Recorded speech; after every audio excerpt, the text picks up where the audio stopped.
So last night there was the hustings for the Conservative leadership between Rishi Sunak and Liz Truss. Apparently, it was pretty. There was some pretty juicy clips from it. It's 2.5 hours long. We've got loads of content to get through, so I'm definitely putting this one up to 1.25 times speed. And it promises to be a good reaction. Let's fix my ring light whilst we watch the first bit of this debate. Finally, we get to the hustings that really matter. After the TV studios, the candidates are here to speak to you, the electorate, the people who matter in this election.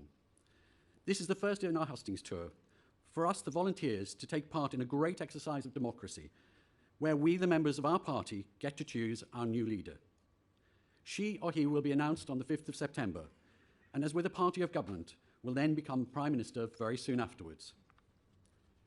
As Ian Dale, who moderated many of these hustings in 2019, said, and I quote, "I found chairing the hustings in 2019 a surprisingly positive experience. The members really put the two candidates through their paces and asked some very searching questions. I learned a lot about both candidates, and so did those present. So I ask you tonight to make your questions searching, to make them succinct, and to ask questions and not to make statements, so that more of the audience here have an opportunity to ask those questions. Both of our candidates have a duty and a desire to fulfill our 2019 manifesto. Their differences will be how to go about that in a very different world from 2019. Hang on a minute. If you've got a manifesto commitments to fill, then you just either fulfill them or you don't. I feels like if they're explicit manifesto commitments, then you just have to fulfill the promises. Like, it doesn't really matter what kind of. I don't think there can really be much differentiation between the two as long as they're fulfilling their promise. Post-Brexit, post-COVID, in uncertain times internationally, and where our union as a nation is under threat. So I ask you to test our candidates, to seek to establish their strengths, and to see who is best capable of running our great nation. As we're all Conservatives here tonight, I know that you'll all be respectful of our two candidates and keep your questions positive. For them, for me, and for our CCHQ team, who have worked so diligently to set up these hustings at short notice and in midsummer, this is the first of the hustings in a tight schedule which runs until the final rally until the 31st of August. As you know, our ballot opens very soon. You can vote online or by post. We ask that where possible you vote online. Quite simply, it costs us less, and I'm sure that we want all of our hard-earned funds to go to campaigning. I hope that this evening will give you more clarity about how to cast your vote as to who will be our next party leader and our Prime Minister.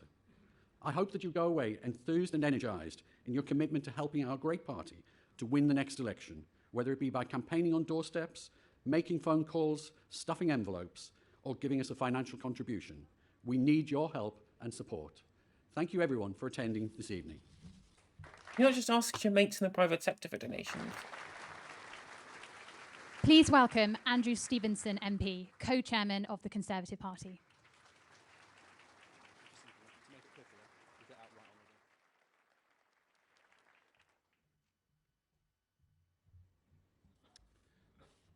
Good evening, and thank you for coming to our first hustings here in Leeds. I'm delighted to be joined Why have they done it in Leeds of all places? by so many members of our party at an event which sold out within hours. During this stage of the Conservative Party leadership election, we have a full programme of hustings across the country. And in every nation of the United Kingdom, we are giving you, our members, the chance to put your questions to the candidates.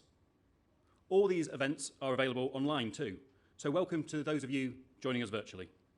And thank you to LBC for partnering with us today, broadcasting to your loyal listeners. It is right that we start our hustings here in Leeds, and not just because both candidates have deep connections with this part of the country. Leeds is home to our excellent new Northern Conservative campaign headquarters, playing a vital role in getting the Conservative message out across the north of England. And in the last few days, I've been getting out and about across Yorkshire, campaigning with Conservative activists in places like Dewsbury, Morley Outwood and Rother Valley, all seats that will be key to the next general election, and I've seen the strength of our party's grassroots. We've all seen the incredibly strong slate of candidates for this contest. Together, the most diverse range of candidates for any leadership election in British history. And we've shown once again that it is the Conservative Party which stands for opportunity and meritocracy. What? You literally are the party of crony contracts, of gifting money to your mates. You're the party of nepotism, and of the entrenched power of capital. The only thing that's ever led people to be able to succeed is by having a strong level of equality of opportunity, which is provided to you by a social democratic state. If we're just talking about capitalism as an economic system, the countries with the highest levels of social mobility are all the ones where loads of things are provided to you by the state at low or no cost, to make sure that there is a level playing field for everybody who starts. What we have at the moment is an opposite of a meritocracy, where the people who get to succeed are the ones who have parents who send them to private schools, and the people who inherit loads of wealth. We have the literal opposite of a meritocracy right now, so much so that the next prime minister of the country might be fucking Liz Truss or Rishi Sunak, but obviously Liz Truss is worse. But No shortlists, no quotas, just hard-working, talented Conservatives delivering for our country. I am staying neutral in this contest, as are all of our hard-working party staff. But I do believe that we have two fantastic candidates, either of whom can take this country forward and tackle the big issues that we face. and take it forward from the failures of the previous Chancellor and Foreign Secretary. I would love to have a female leader, but we could be about to have our third female Prime Minister before they've even had one.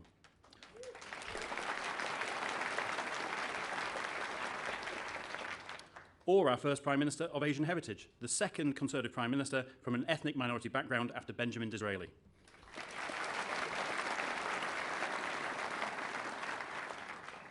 Having either Liz or Rishi as our leader and our Prime Minister would be something to celebrate in modern Britain.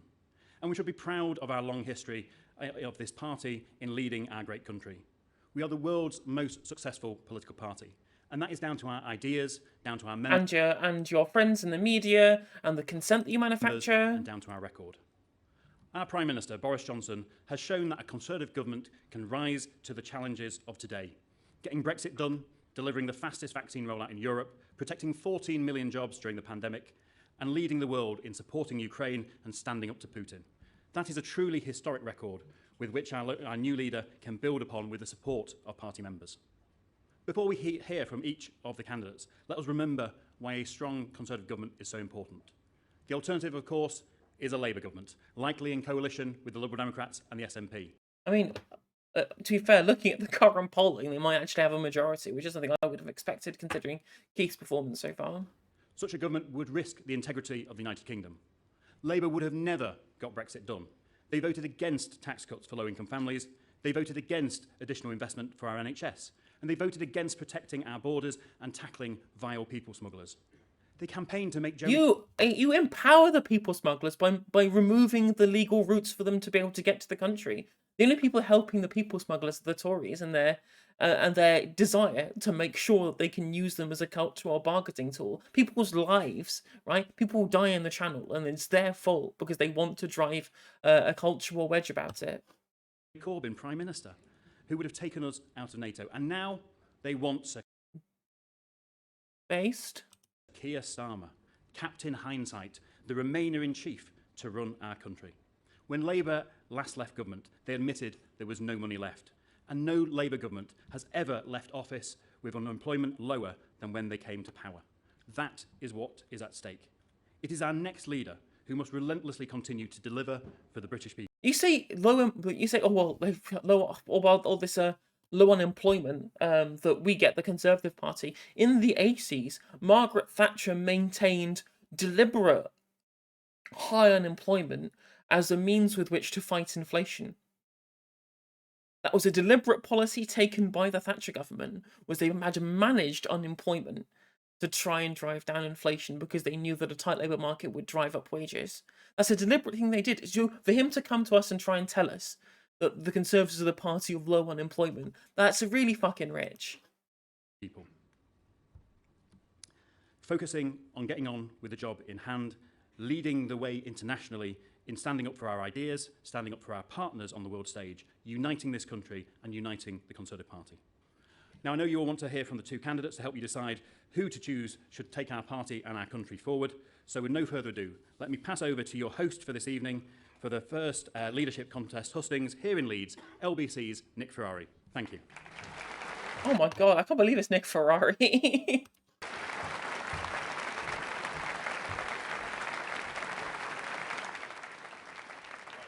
go. Okay. Andrew, thank you very much indeed. I'm only going to take about a minute just to tell you exactly what we have planned for you today. First off, obviously, thank you very much. It's an absolute privilege to be here and to bring you this very important husting. The first one, and as you've already heard, this is when the pundits and the pollsters take a backseat, and the people who really matter, those of you in the room, you get to make the decision. And thank you, Peter Booth, for referencing my colleague Ian Dale, who did such a brilliant job last time. I know we all want to send our best wishes to Ian. He sadly fell off a stage at a book festival recently. So, no, it's absolutely true. So we send him his best wishes. When we see what's happened to someone from another broadcast, it seems to be catching. But I tell you, if I go down, I'll take the whole stage with me. Don't worry about that. Yeah, it's not for the faint-hearted then. Enough of the earrings. It's time to have a proper hearing from the candidates. Let me tell you how this works. You will hear from both of them in a video in just a moment, and you'll hear from supporters of them as well. I ask a few questions, but you are going to do the heavy lifting. You will do the main questioning, and I will make sure that I'm scanning the room all the time. There are three fantastic people wearing white hoodies, I think, and if you can sort of wave, that's who you need. You need to gain their attention. There's one waving over there. Thank you very much indeed. I don't think you're wearing white, but never mind, you'll do anyway. There's one waving over there. So look for these people who are waving. Yeah, thank you, thank you. There's another wave. So when it comes to your turn, wave to them, and that's how we will hear from you. Try and keep your questions as brief as you can, and then we can get through as many. That's it. I'm done. So let's get into the process. Thank you again for the privilege of being here. Ladies and gentlemen, supporters, please welcome the Right Honourable David Davis MP.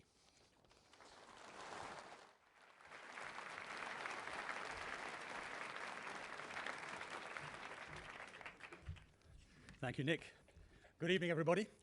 It's my great pleasure to introduce Rishi Sunak today, here at the very first hustings, quite properly held in Yorkshire. Today, we face the most important decision the Conservative Party can take, the selection of the next Prime Minister. That Prime Minister will face a number of crises, some known ones on the day he or she takes office, and unforeseen ones in the future. That's why our new Prime Minister will have to have great courage, great intellect, and a strong, consistent set of principles. Well, it looks like you're shit out of luck then, David. I've known Rishi Sunak for a long time, and I know him to be a man of great honesty and integrity, great intellect, and real Conservative principles. But he's also a brave man. Back in 2016, he and others were told by the then Prime Minister, David Cameron, that campaigning for Brexit would seriously damage their career prospects. As a result, of course, a number of ministers either went quiet or campaigned for Remain. Rishi backed Brexit anyway. He put his country and his principles before his career and took that decision. Later on, in 2020, we had to deal with COVID. As Chancellor, he was amongst the first in the world to design and implement a rescue package for the whole British economy. I'll make no bones about it. It rescued our country. We talk about 12 million jobs, but it rescued our country. The IMF described that package as amongst the best in the world, and indeed the fastest into play. I mean, I will give them one thing. The furlough scheme was good, and we did much better than places like the United States. He faced a completely unforeseen, once-in-a-century problem and dealt with it with courage, imagination, and effectiveness. He made it happen. And he continued to face tough decisions up until this very day. So our new Prime Minister will face difficult, unpredictable challenges, and for that reason, we should choose them not just on policy, but on character. Rishi understands that we have to take difficult decisions today for the sake of our own futures and for the sake of our children's futures. He stands for true Conservative values, patriotism, fairness, hard work. He is the candidate who can restore trust. How is anything about conservatism fair? Conservatism is the belief in hierarchy, whether just or unjust, and the natural nature of hierarchy. That's the opposite of fairness. And unite both our party and the country. It's Rishi who can beat Labour and deliver another general election victory. Today, polls regularly show only Rishi beats Keir Starmer. But more polls show that neither of them do. As pathetic as Starmer is, they're both so bad that both of them lose in head-to-head contests. Much more than that, polls come and go. Rishi is a man who can outthink all our opponents, Labour, Liberal or SNP. And in the three largest polls ever taken, the public clearly think that Rishi would make the best Prime Minister. And I agree with them. That's why I'm backing Rishi Sunak, not just to become our next leader and next Prime Minister, but because I believe he will be a truly great leader and a truly great Prime Minister of our great nation. Thank you.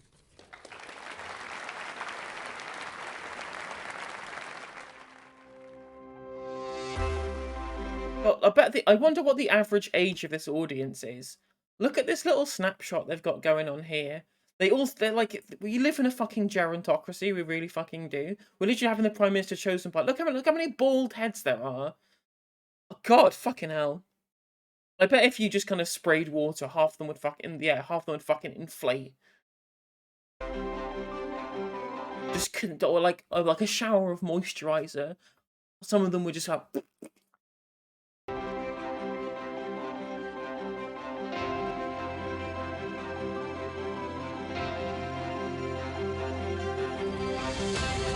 My values, traditional conservative values, are clear. Hard work, patriotism, Hard work unless your parents are really rich. fairness, a love of family, pragmatism, but also an unshakable belief that we can build a better future. The best candidate in We can build a better future for our donors. Oh wait, I said the quiet part loud and the loud part quiet. terms of grip on our economy and vision for the future. He worked flat out for businesses and families across Yorkshire. He's very popular in Yorkshire because he tells it how it is. He'll provide the calm competence we need in number 10 Downing Street. We're ready for Rishi.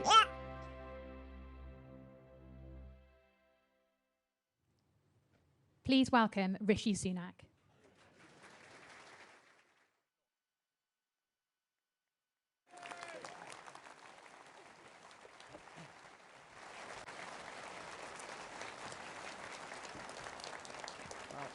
Thank you. Good evening, everyone. Fantastic to be here in Yorkshire. Now, this campaign has been absolutely brilliant. I've been having the time of my life over the last week, being out and about across the country, talking to all of you, talking to all our members. The weather's been fantastic, so we've been in so many people's gardens. The sun has been shining, so much so that someone even said to me the other day, "Wow, you've got a great tan." Look, I love how basically nobody laughed at that joke. It was so bad. standing here tonight in front of you all for one simple reason. And that's because this country did something absolutely incredible for my family. It welcomed them here as immigrants 60 years ago and allowed them to build a better life. My dad was an NHS GP. My mum ran the local Let's destroy the NHS. chemist in Southampton, where I grew up. And they brought me up with a set of values that are absolutely core to who I am today. Now, the first of those values is that family means everything to me. The bonds of love, sacrifice, You're right, Sarah how you doing? commitment that family brings are far greater than anything that any government could ever replicate, and we should never forget that. Wrong. Lies. My family also believed Untrue. in hard work as the way to get ahead. I worked in my mum's shop. I delivered prescriptions out to elderly patients who couldn't come in and pick them up. I worked as a waiter in the local Indian restaurant, all because that was how we moved forward as a family. But I fucking despise these people. Go look. Oh, look at how much more working class than I actually am. That I say that I'm. I worked in McDonald's. I worked for an Indian restaurant. Yeah, mate, you went to fucking Winchester Boys' School. Your parents paid 40 grand a fucking year to send you to Winchester Boys' School. Jesus fucking Christ. You're not hard up. You're not from a rough time on the never never. And for my parents, the best way to provide a better future for their children was through Yeah, exactly, education. Fergus. And that is why they saved and they sacrificed to provide a brilliant education for their 3 children. And it's why today I believe that the most powerful way we as Conservatives can transform people's lives is through education. So those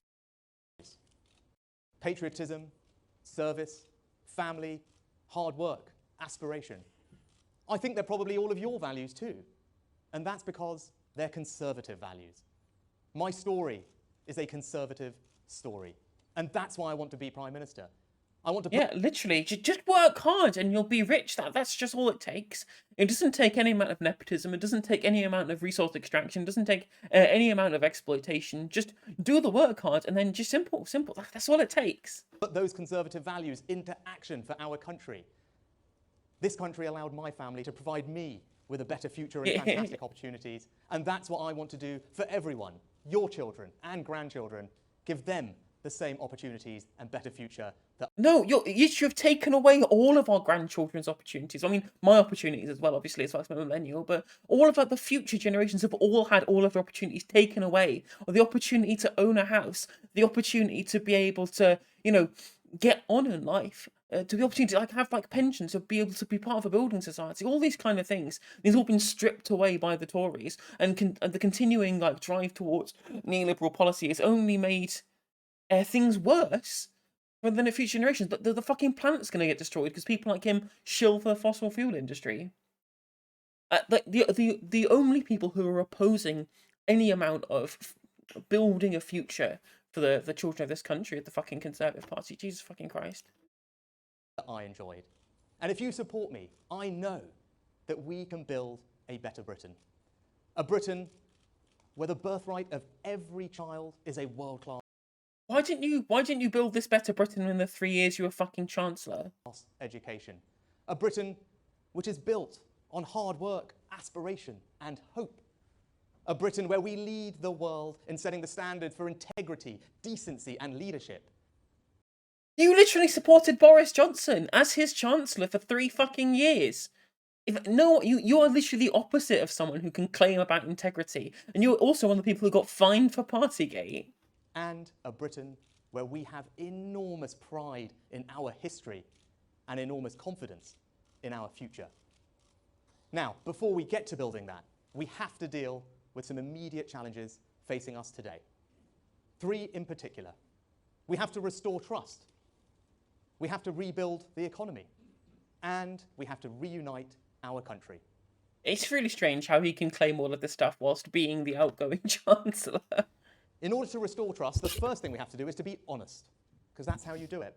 Now, in this leadership election, you've seen from me, I haven't taken the easy road. There are plenty of things I could have said that would have made my life easy, but I wanted to be honest about the challenges that our country faces and what is going to be required to fix them. Even though it hasn't made my life easy, it is the honest thing to do, and that's what leadership is about. Now, we have the same amount of kind of educational indoctrination in the UK as people have in the US, right? And we get taught that the British Empire was just this great thing that brought democracy to India and colonised Australia, and when actually, we're fucking like absolute global terrorists for centuries. The other way to restore trust is to deliver on the things that we say we do that are important to people. And that's why I set out a plan to tackle the NHS backlogs. Because we're reaching the point where millions of people are anxiously waiting for the treatment that they desperately need and deserve. We can't let that happen, and I will grip it and fix it. That's why I set out a plan to tackle illegal migration. Because far too long we have watched on our TV screens people coming here illegally. And yes, this is a compassionate and welcoming country that welcomed my family. Yeah, because you made them illegal. Like, you could just make them legal. But defining it by legality or illegality can be changed overnight once the law changes. Like, you need to make an actual utilitarian prescription as to why migrants coming over in this particular manner is bad or not. Yeah, exactly. Where are the fucking 40 hospitals we were promised, Rishi? Family, but we must also have control of our borders, and as Prime Minister, I will finally grip that problem and solve it and restore trust back in the system. Now, you all know we have to rebuild our economy, and you all know that the number one challenge we face right now is inflation. People's bills rising. We need to grip inflation because it is the enemy that makes everyone poorer. It reduces their living standards. It erodes their hard-earned savings. It pushes up mortgage rates. But it puts plenty of pounds into the pockets of the profiteers. I will grip inflation and get it back down. We'll also help people with the cost of living, energy bills this autumn, which is why we will cut VAT on fuel. But what I won't do is embark on a spree borrowing tens and tens of billions of pounds of unfunded promises and put them on the country's credit card and pass them on to our children and our grandchildren to pick up the tab. That's not right. That's not responsible. And it's certainly not conservative. But of course, once we grip inflation and ensure that mortgage rates don't rise and cripple people, I'm going to cut taxes. Because I'm a conservative. Of course I'm going to deliver tax cuts. I want people to keep more of what they earn, because hard work is something that I value above everything else. I want to make sure that we cut taxes for business so that they can invest and innovate and grow. And we also so they can keep more of what their workers have earned. grow the economy by taking advantages of Brexit, which I was proud to support. And as Chancellor, I started to deliver on some of the radical things that we can do differently. New free ports across the country, reforming all our regulations in data, in life sciences, in financial services, to ensure that the United Kingdom is the best place in the world to start a business, to grow a business, to innovate. Because in the 21st century economy, that's how you drive growth and create better jobs. And my experience means that I'm the best person to lead our economy into that future. But lastly, we have to reunite our country. Now, in just a couple of years' time, we have to do something, all of us in this room, that have never been done before in British political history. And that is to win a historic 5th election term. That is going to be a challenge. But I know we can do it together. But in order to do it, we're going to have to appeal to swing voters in every part of our country, north and south, Remain and Leave, urban and rural, Scotland and Wales. And I believe with all my heart that I am the person, I am the candidate that gives our party the best opportunity to secure that victory and ensure that the Labour Party and Keir Starmer never walk through the doors of number 10 Downing Street. So those are what we're going to do. You and Keir agree on everything. Restore trust, rebuild the economy, reunite our country. And in conclusion, let me say this. Now, I know the polls say that I'm behind in this race. I know that there are people who say there should be a coronation, not a contest. But you know what? I heard that once before, 7 years ago, when I arrived in Richmond, North Yorkshire. And ultimately, the members there gave me the greatest honour of my life when they selected me to be their candidate, to be their member of Parliament. I mean, when you got parachuted into a safe seat. Many of them are here tonight, and I owe them an enormous debt of gratitude for placing their faith in me. And they have supported me unfailingly every day since. And today, I'm asking for all of your support. And I promise you, I am going to fight for every single vote. I am going to fight for the conservative values that are core to who I am and what I stand for. And I am going to fight hard for the argument that we should not mortgage our children and our grandchildren's future to make our lives easier today. That's literally been Conservative policy for the past 50 fucking years. That's literally the Conservative policy the entirety of the time has been dismantle every single public service that we have in place to make sure that our society is meritocratic, at least in some respects, and then sell it off specifically to benefit the here and now at the expense of the future. What the fuck, Rishi? What are you talking about? Someone clip that. And if you select me as your leader, as your next Prime Minister, I know we can build that better Britain that I talked about.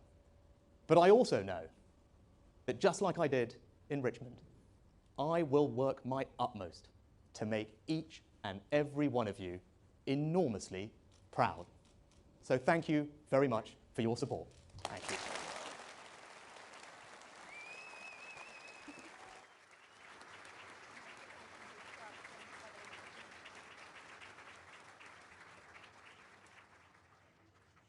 Mind you, of course, you have your opportunity to put questions to both the candidates in just a few minutes' time. Now, could I ask you all again, please, put your hands together. Please welcome the Right Honourable James Cleverly, MP. Oh, God. Oh, I hate him so much. The least aptly named politician in Parliament. Thank you, thank you. You are Rishi doing? Nick, thank you very much. Ladies and gentlemen, thank you very much. You are all here to make a decision. You are all here to decide. And you're here to decide who is going to be the next leader of our party and who is going to be the next Prime Minister of our country. I'm going to let you in on a secret. I have already decided. I have already decided. And that decision was easy for me. And I'm going to explain why I came to the decision that I came to and why I hope you will come to the same decision. I'm supporting Liz to be the leader of our party and our Prime Minister. I've known Liz for years. And I've known her as an activist. I have known her as an association chair.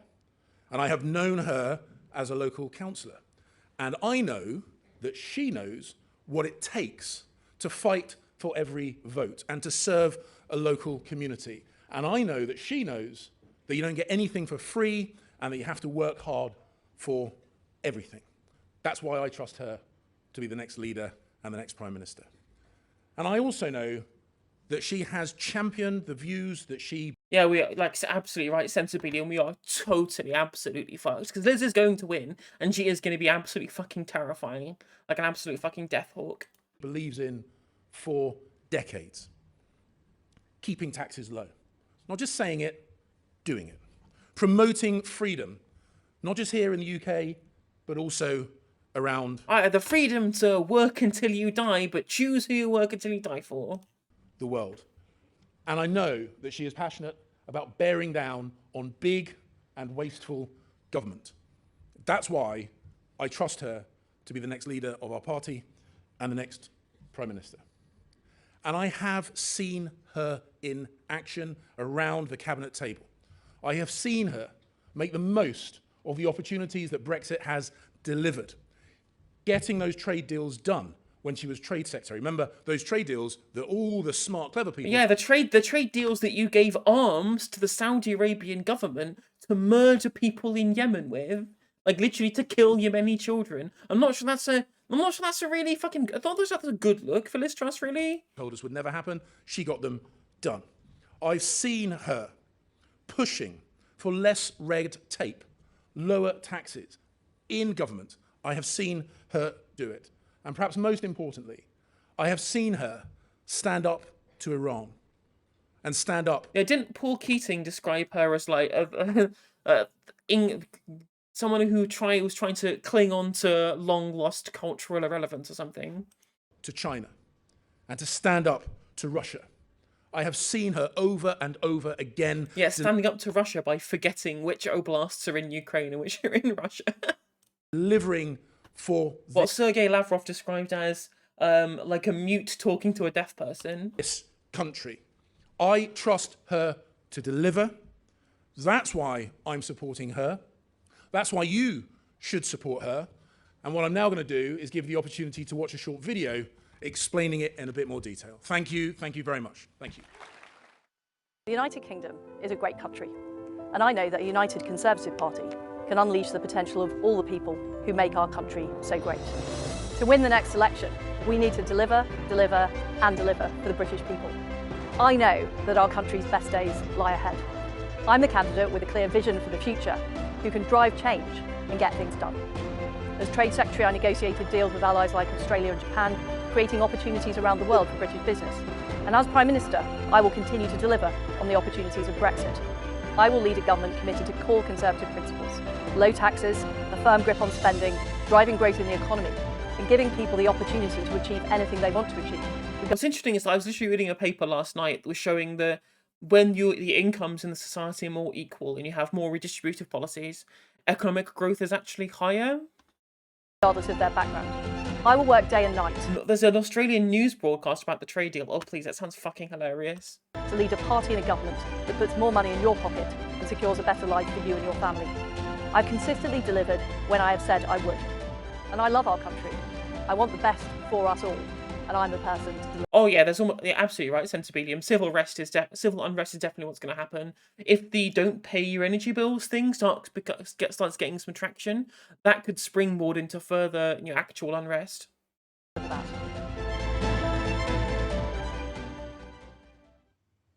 Please welcome Liz Truss. Quite right, Sensibilium.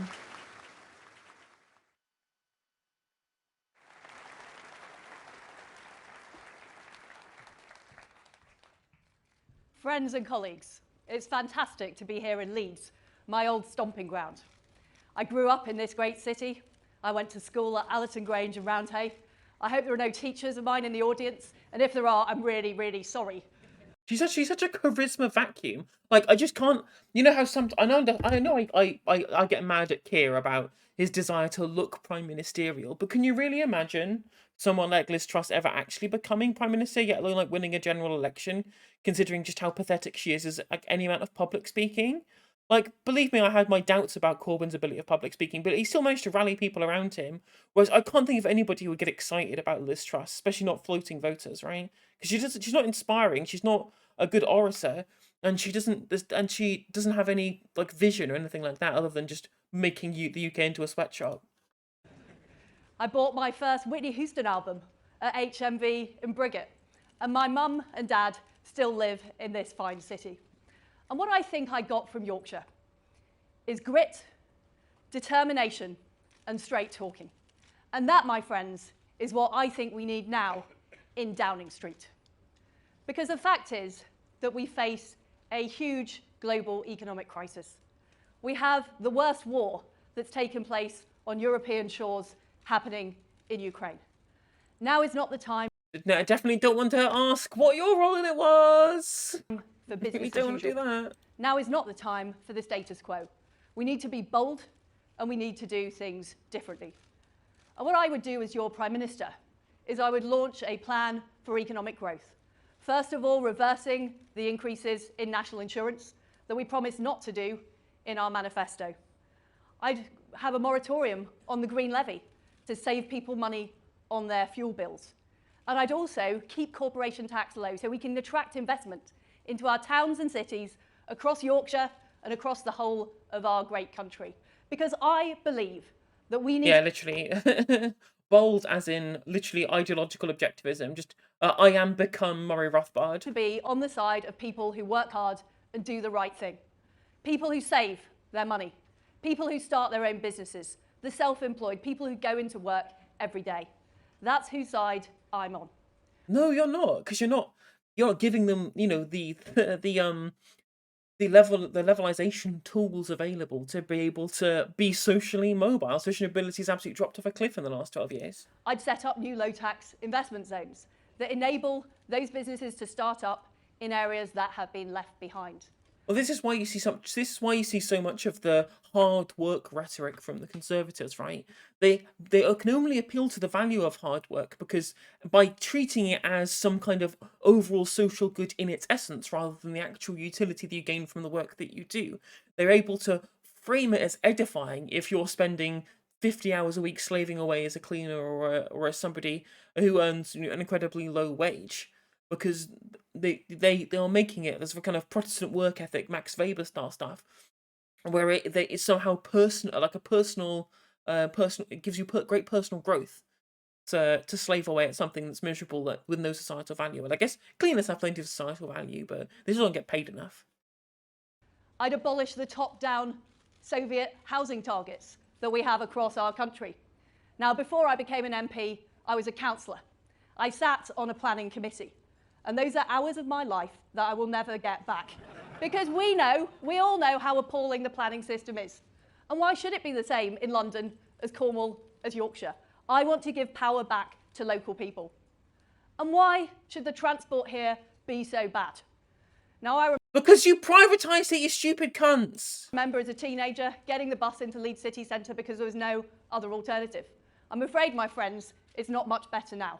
Leeds is still the largest city in Europe without its own metro network, and I would work to fix that. And I will get Northern Powerhouse Rail built. And I don't know if we've got any farmers in the audience today, but I will also help the brilliant farmers here in Yorkshire who produce great beef and lamb, fantastic Yorkshire rhubarb. I would help them by removing red tape and help them sell their fantastic food across the world. We need to unleash... Just not to Europe, okay? Let's just be clear about where they're going to have to sell it. Not to a huge global trading bloc that's right next door. We need to unleash the potential of our great country, and we need to be bold to do that. You've had 12 years to unleash the potential, Liz. What the fuck are you talking about? I'm the person that can take those. I'm going to say that a lot. I'm going to say there's going to be plenty of why did you not do any of this in the last 12 years? Steps. But we also need to continue to stand up to Vladimir Putin and the appalling war that he has waged in Ukraine. We were the first European country to send weapons to Ukraine. We put on the toughest sanctions of any country in the world on Russia. And I would not let up until Ukraine... You guys literally gave you guys literally gave all of the oligarchs enough time to remove all of their money before... I'm going to change my stream to just chatting. That's not the correct... There we go. Yeah, you literally gave your all of the Russian oligarchs enough time to move their money out of London before you implemented any of the actual any of the actual sanctions. Like, all you've done is impoverish random members of the Russian working class, members of like the Russian population, and have done nothing to any of the rich fuckers who actually control any of the purse strings within Russia. You did nothing. Prevails and Putin fails. But we have to recognise that we need to spend more on defence. Because after the Cold War, we let our guard slip. We allowed the aggressors to expand. And that is why I would put defence spending up to 3% of GDP by the end of the decade. Because there is nothing more important. See, that's fine. Big government is fine as long as it's in service of killing people. In service of helping people, funding the NHS, Sure Start centres, taking control of certain industries that have inelastic demand curves to make it more available and cheaper for all of the people on the bottom rung of the ladder. That's big government. That's too much spending. As long as we're blowing people up in different countries, that's absolutely fine. There's plenty of magic money tree available, quote unquote, to be able to bomb people. Than freedom and democracy. And we simply can't allow this situation to continue.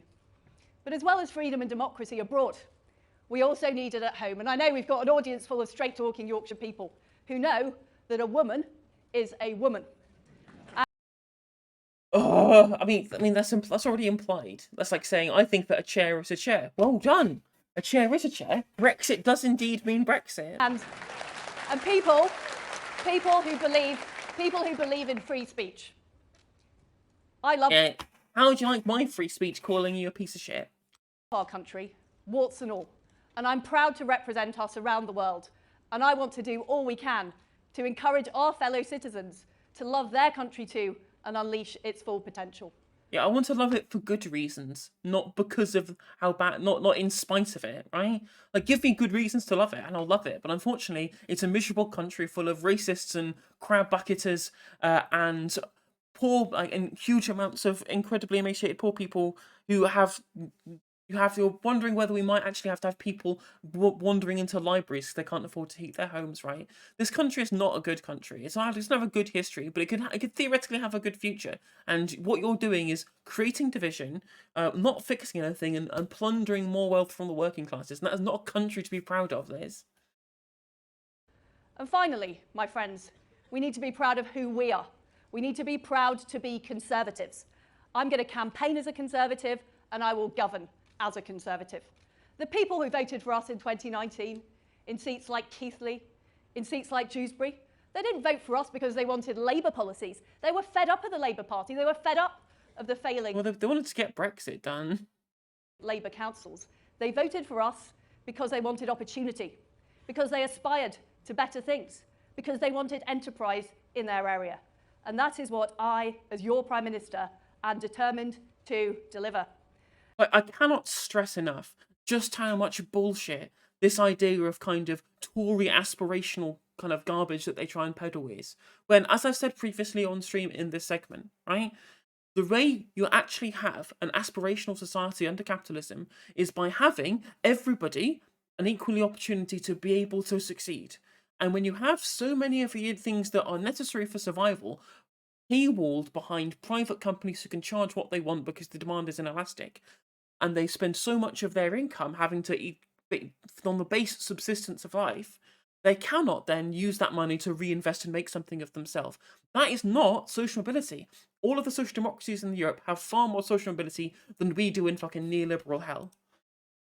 Now, since I lived in Yorkshire, I have... the New Zealand television Brexit trade deal. Let's watch this. British farmers have reacted with shock to the terms of a new free trade deal with New Zealand. The deal will see Kiwi meat imported without tariffs, and farmers in the UK say they get nothing in return. As Europe correspondent Lisette Raymer reports, they fear it will change their businesses dramatically. A world away from rejoicing Kiwi farmers, their welly-wearing counterparts feel as though I love how it's essentially Kiwi farms what we're talking about here. they are the sacrificial lambs of the free trade deal. We're not competing on a level playing field. The UK's less intensive approach to farming means their offerings could quickly be outpriced and outstocked by New Zealand's once tariffs are removed. For a lot of people, it is all about price. So when you are at the shelf and you've got one leg at this price, one leg at another price, people have got to make those decisions. The freshly inked FTA will see the quota of tariff-free lamb exported to the UK increase sharply over the next 15 years. And after that, it's a complete free-for-all. I think the main message is the fear of unknown. The brave new free trade world will come around even faster for dairy and beef. Well, oh, George, I haven't got any apples for you, sorry. Liz Webster knows the feeling. The deal has left her wanting too. It's us surrendering. Actually, it's New Zealand's telling us that the deal that we got was bad. What the fuck? Relocated to Norfolk. And I'm afraid to say, and I'm afraid to say this at Elland Road, I've become a supporter of Norwich City FC. 100% sensible, you're absolutely right. They're a fine family club. You know, what can I say? Delia's a great woman, great cookbooks, I think you can all agree. But I do want us to channel the spirit of Don Revie. Because we need to win. We need to win. And my friends, we can win against Keir Starmer, who is a patronising plastic patriot. He is beatable. But he is only beatable if we deliver. Oh no, the worst person you know just made a great point. In that Keir Starmer was literally just performatively standing in front of flags, which we absolutely know to be true. If you elect me, I will work my socks off in number 10 to deliver all of the promises we made in 2019 and to deliver a victory for the Conservatives in 2024. Thank you. Thank you. I just think that she doesn't know how to do public speaking properly. I just think that she's never probably been trained in how to publicly speak. And so she doesn't know how to breathe through it properly. That, and also in general, she just has no charisma at all.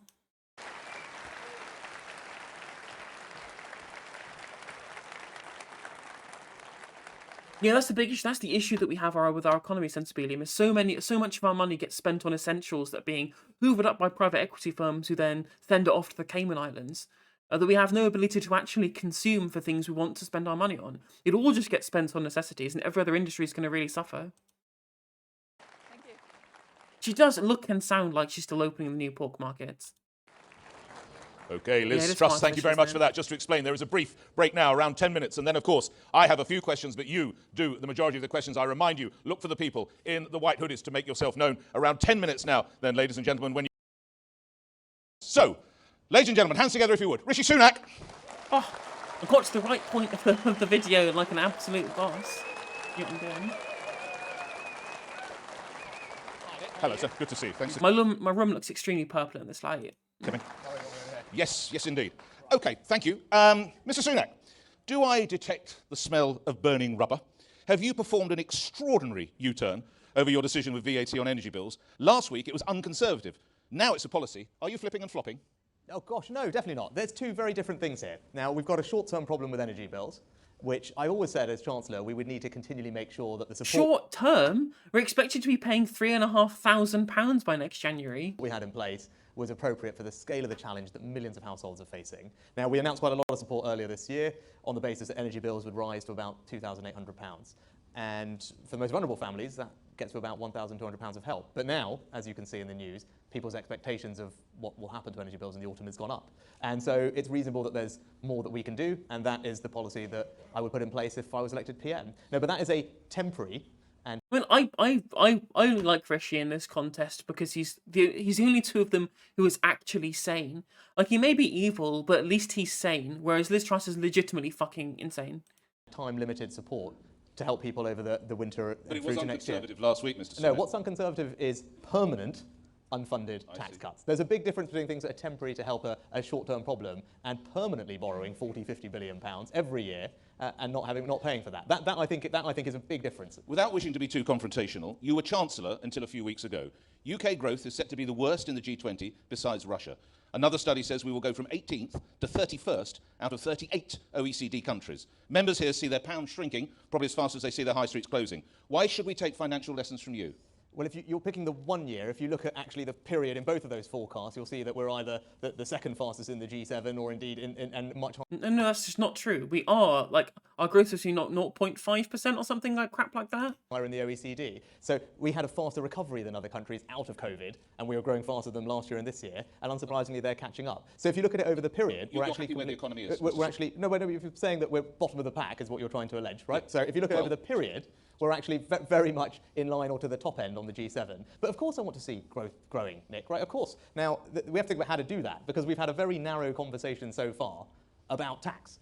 And actually, in a 21st century economy, there's many other things that we've got to get right. If you want to grow the economy today, you need to make sure that our financial markets are reformed so we can get businesses the money they need to grow. We need to have a visa regime that attracts the best and brightest from around the world. We need to do regulation differently to make sure that we support people who are trying to create... Do we actually want a high-skill economy for British workers, or do you want to import all of the high-skilled people from elsewhere? The good thing about previous immigration policies that allowed our economy to grow by increasing the population, whilst also meaning that we had plenty of high members of people in the workforce who are happy to do new jobs on the bottom end so that native workers could be able to be promoted to levels of management. I thought that was the whole point of having the immigration scheme we had before. But then again, the new immigration scheme is supposed to make sure that we just have generally a high-skill economy, but if you say that we want to import people with all the high skills elsewhere, surely that means the people that you're trying to entice to vote for, you get stuck doing all the jobs they don't want to do. That doesn't make any fucking sense, Rishi. New things. Now, those are some of the ingredients about growth in the 21st century. That's what I think we need to do. That's what I will deliver as Prime Minister. And that starts with getting businesses to invest more in the economy, right? And actually, this autumn, what we need to do is reform our business taxes to get business to investing more, to creating better jobs and higher wages. That's the kind of thing that we need to do to drive up those growth rates. The thing is, that's why actually Rishi Sunak is not wrong in this point particularly, because his plan of increasing corporation tax would get businesses to invest more. If they're going to get taxed on any additional profits that they do make, they might as well reinvest more of it, because they're going to be making less of it than they otherwise would because of the increased corporation tax. That's the whole point of higher corporation tax. To ask you, who's been the best ever leader of the Conservative Party and why? Who would you pick? Probably Margaret Thatcher. Why? Why? Because she delivered multiple election victories and changed this country for the better. You were in Grantham. The better? Explain how. Everything's got markedly worse since she was in power. You couldn't even say fucking Churchill. Come on. I think on the weekend, the home of Margaret Thatcher. How would she have responded to the fact that you're the first Chancellor since Labour's Dennis Healey in 1974 to raise corporation tax?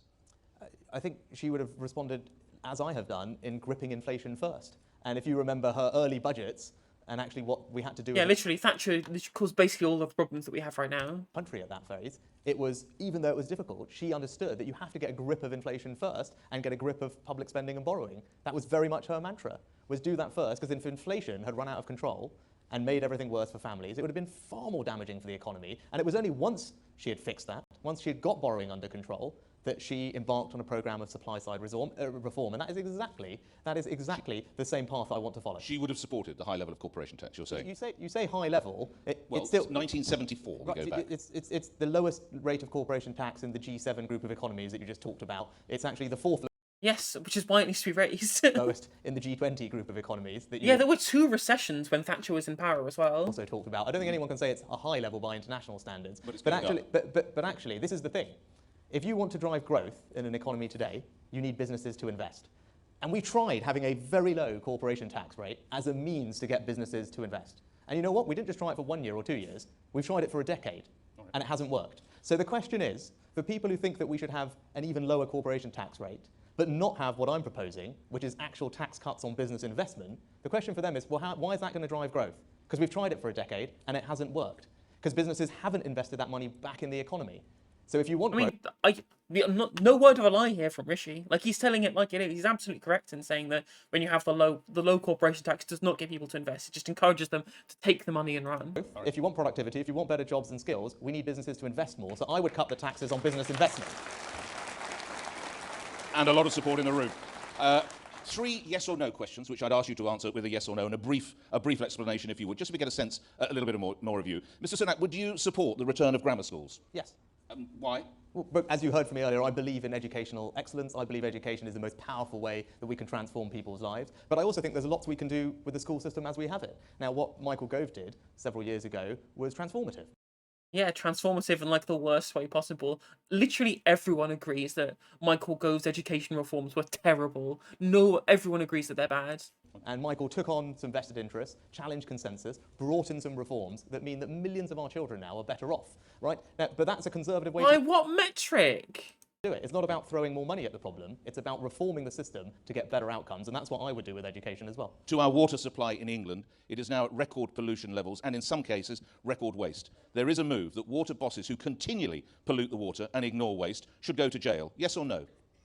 Well, I think we've just passed a bill that puts very stiff penalties and fines. Yes or no, Rishi? Yes or no? Send them to jail if they're polluters. The answer's obviously yes, but you don't want to say it. On those company directors and holds them liable for those. I'm not going to give you a yes or no answer to making something a criminal offence in the middle of a leadership campaign, but I do think water companies should be held to a very high standard. We've passed legislation to do that. But not necessarily... There's a really easy way of holding the water supply to a high standard, and that's bring it into public ownership so you have direct control.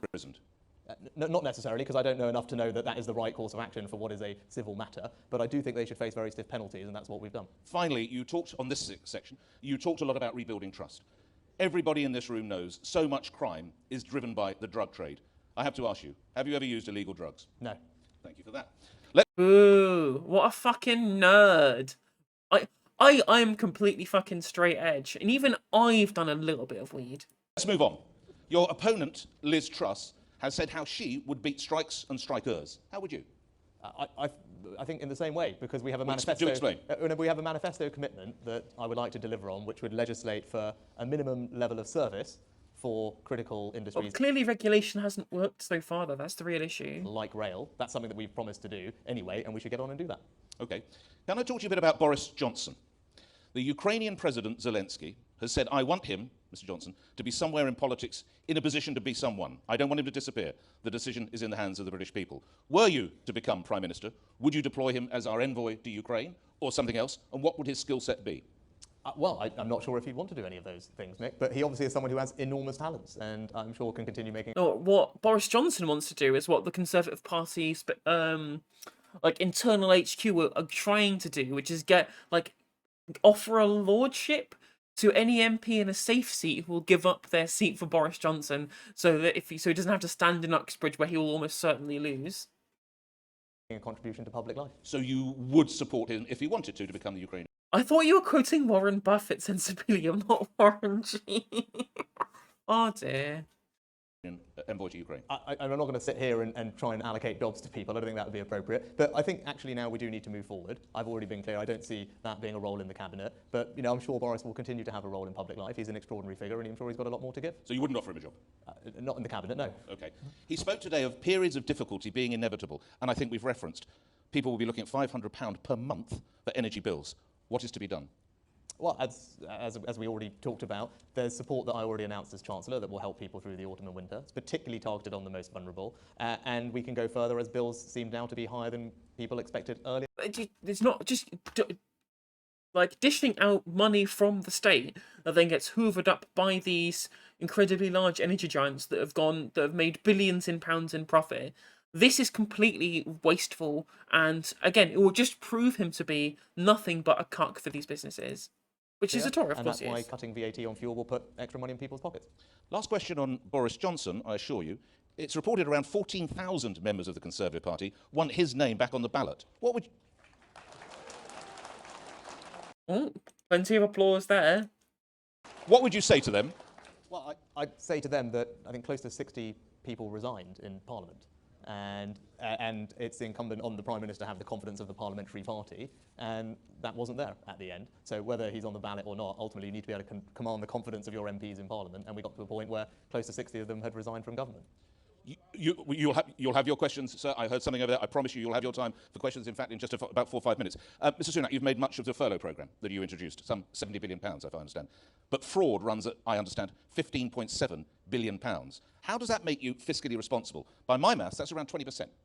That's completely wrong. Those figures are wrong? Completely wrong. There was a report that was published just the other day that shows that the percentage of fraud and error in the furlough programme, it looks like it is now even lower than the fraud and error in normal government That comes schemes. from the Public Affairs Accounts Committee. Literally, HMRC just published a report the other week. All right, we'll check that. So you can go and check that. We will. Yep, You wanted to crack down on COVID fraud. You set up, I understand, a task force with 1,000 investigators. Fraud is bad, but corruption, that's not a problem.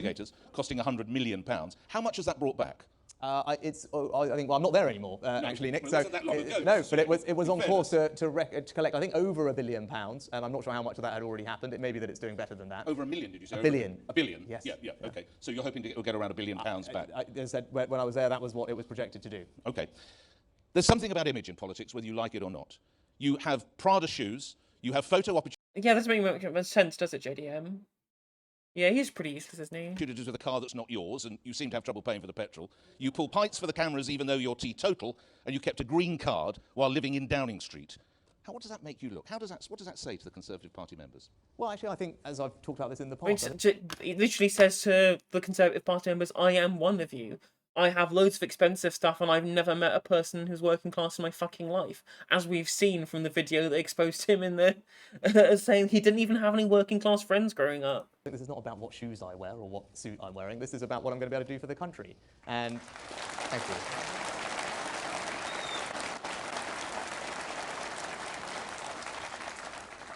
So we're a party that celebrates hard work and aspiration and wealth creation. Those are the values that I... It's all right when you marry someone who's almost a billionaire. ...champion as Prime Minister.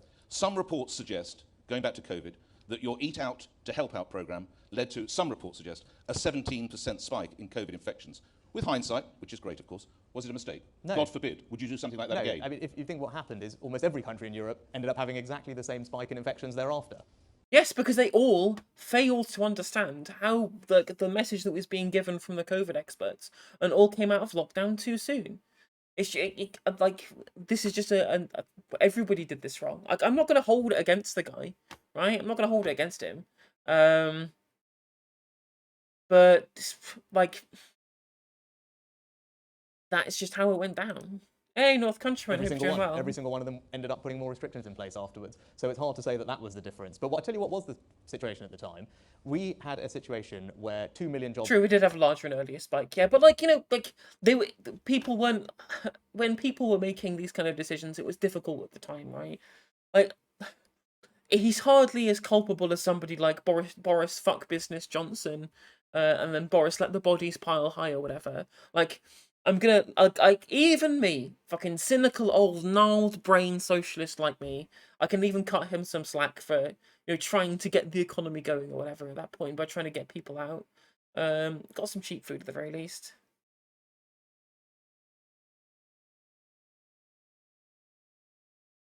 Jobs in hospitality were at risk. And we had an industry which was on the brink of mass bankruptcies.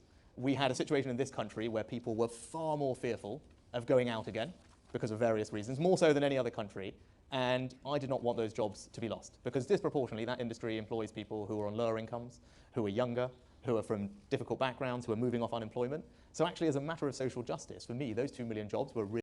Oh, yeah, that is probably a bigger story, yeah. Like, resisting the lockdowns when you've got the spike, that's far more objectionable than the policies you put in place after lifting the first lockdown has been decided, right?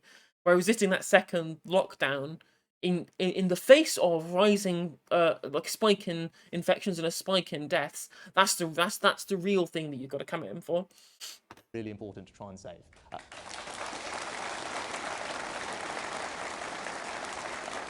I sense the last question from me, or certainly the last but one. I think you'd probably allow that your senior colleague Ben Wallace would bring a lot of support to your campaign or to your opponents. If Mr. Wallace were to be watching now, what would you say to the Defence Secretary to bring about him to support you? No, I'm sure Ben will make up his own mind. But when it comes to the topic more broadly of defence spending, I was a Chancellor that supported Ben with the largest uplift in defence spending since the end of the Cold War. And we did that before we had settled any other department in the middle of COVID, because it was incredibly important. And I was also the Chancellor that ensured that we supported Ben to get £2 billion worth of support to Ukraine to stand up to Russian aggression. You know I'm going to hold you to a number. We heard earlier that your opponent would look at a 3% increase over a period of time. Can I get a number from you, Mr. Sunak? No, because I don't believe in arbitrary targets. And what I've said is our approach to defence spending should be threat-based. And if Ben Wallace was here, if you told him, Ben, I'm going to give you 3% tomorrow, what would you do with it? He would tell you, I can't spend it, is what he would do if you told him that and if he was sitting here. That's yeah, what Wallace told is me in back the Liz past. Truss. But I will spend whatever it takes to keep our country safe. And I'm not going to sit here and get into some auction of more tax cuts and higher targets. Okay.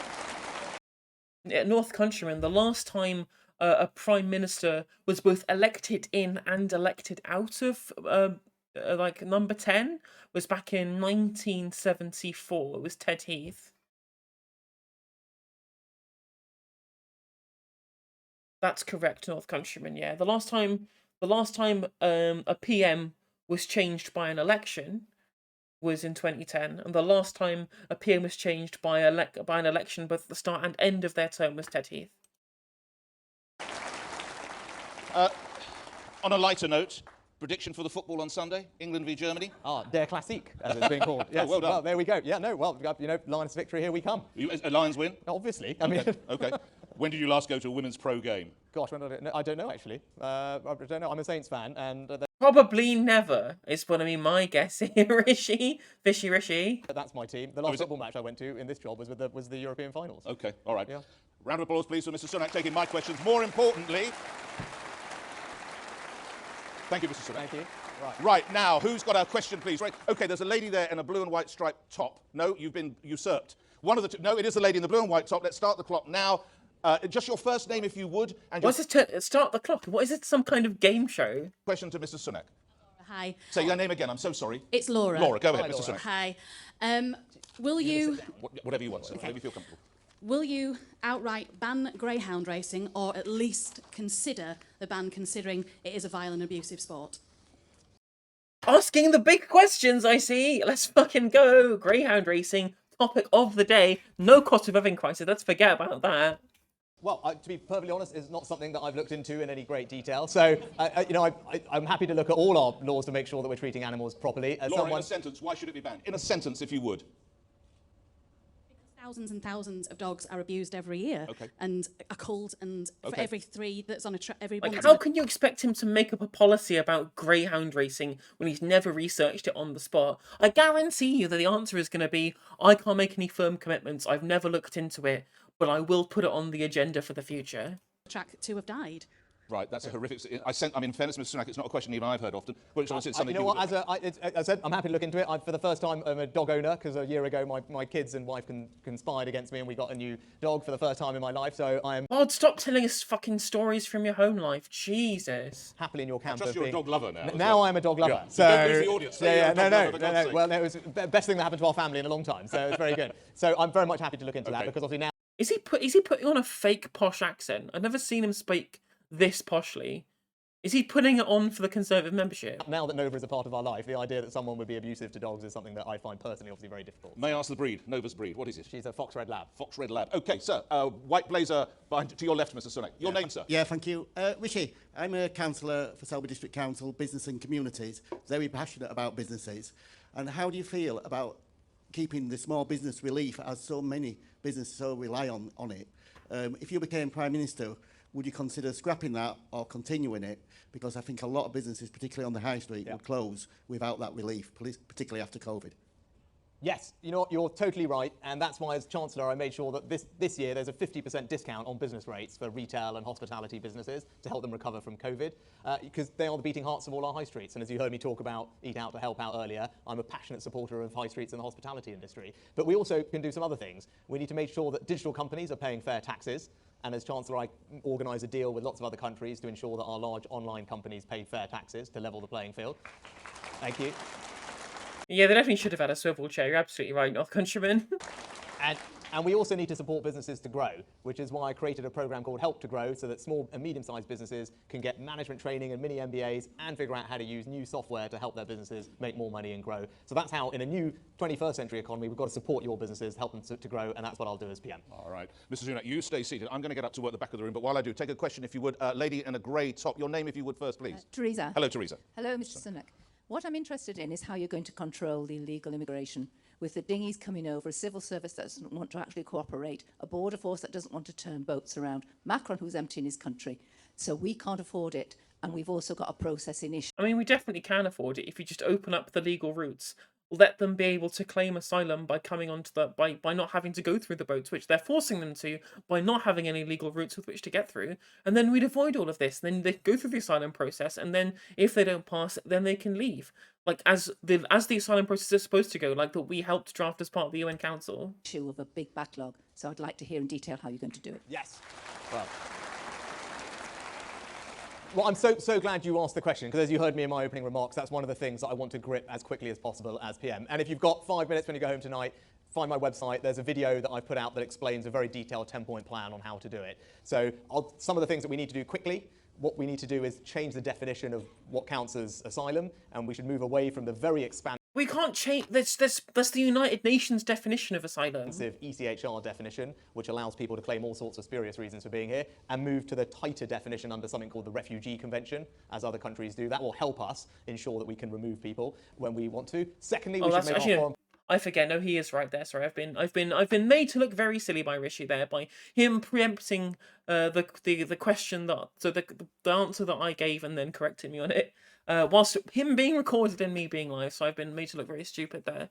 But at the end of the day, that is the conditions by which that they can claim asylum, not the fact that they can be an asylum seeker in the first place. They still have to be able to get here to then claim asylum. You claim asylum. You get to the safe country that you want to travel to. It doesn't have to be the first. It can be whichever one you want to. You get there, you claim asylum, and then the asylum claim either gets accepted or denied. It's just really, really simple. Policy more linked to people taking back failed asylum seekers. If we're going to trade with countries on a preferential basis, if we're going to provide aid to countries, they really should be taking back asylum seekers that we want to make sure are not here anymore. That's not happening currently. We need to improve the current system because it takes... The point is that the person who asked the question doesn't want to know about past or failed asylum seekers. They want to stop people getting to the country at all. They want to make sure that no one ever gets to the country in the first place. That's what they want. Far too long to get people through it. We can use technology to help us do that, but we also need to look at our rates of rejection and acceptance. And if you compare us to all the other countries in Europe, subject to all the same rules, somehow we reject far fewer asylum seekers than all those other countries. So something is not working in the system, and I will get a grip of Oh no, 20,000 new people in the country. Whatever next. That as well. But if you've got 5 minutes, go home. There's a 10-point plan that I've put out in a video. But I'm the product, as I said, of this country's compassionate, welcoming embrace to millions of people over Which is why I want to kick people out. Years. Of course we're going to keep doing that, but we must have a system of control for our borders. Immigration should be legal, it should be orderly, it should be controlled, and that's what I'll deliver. And just...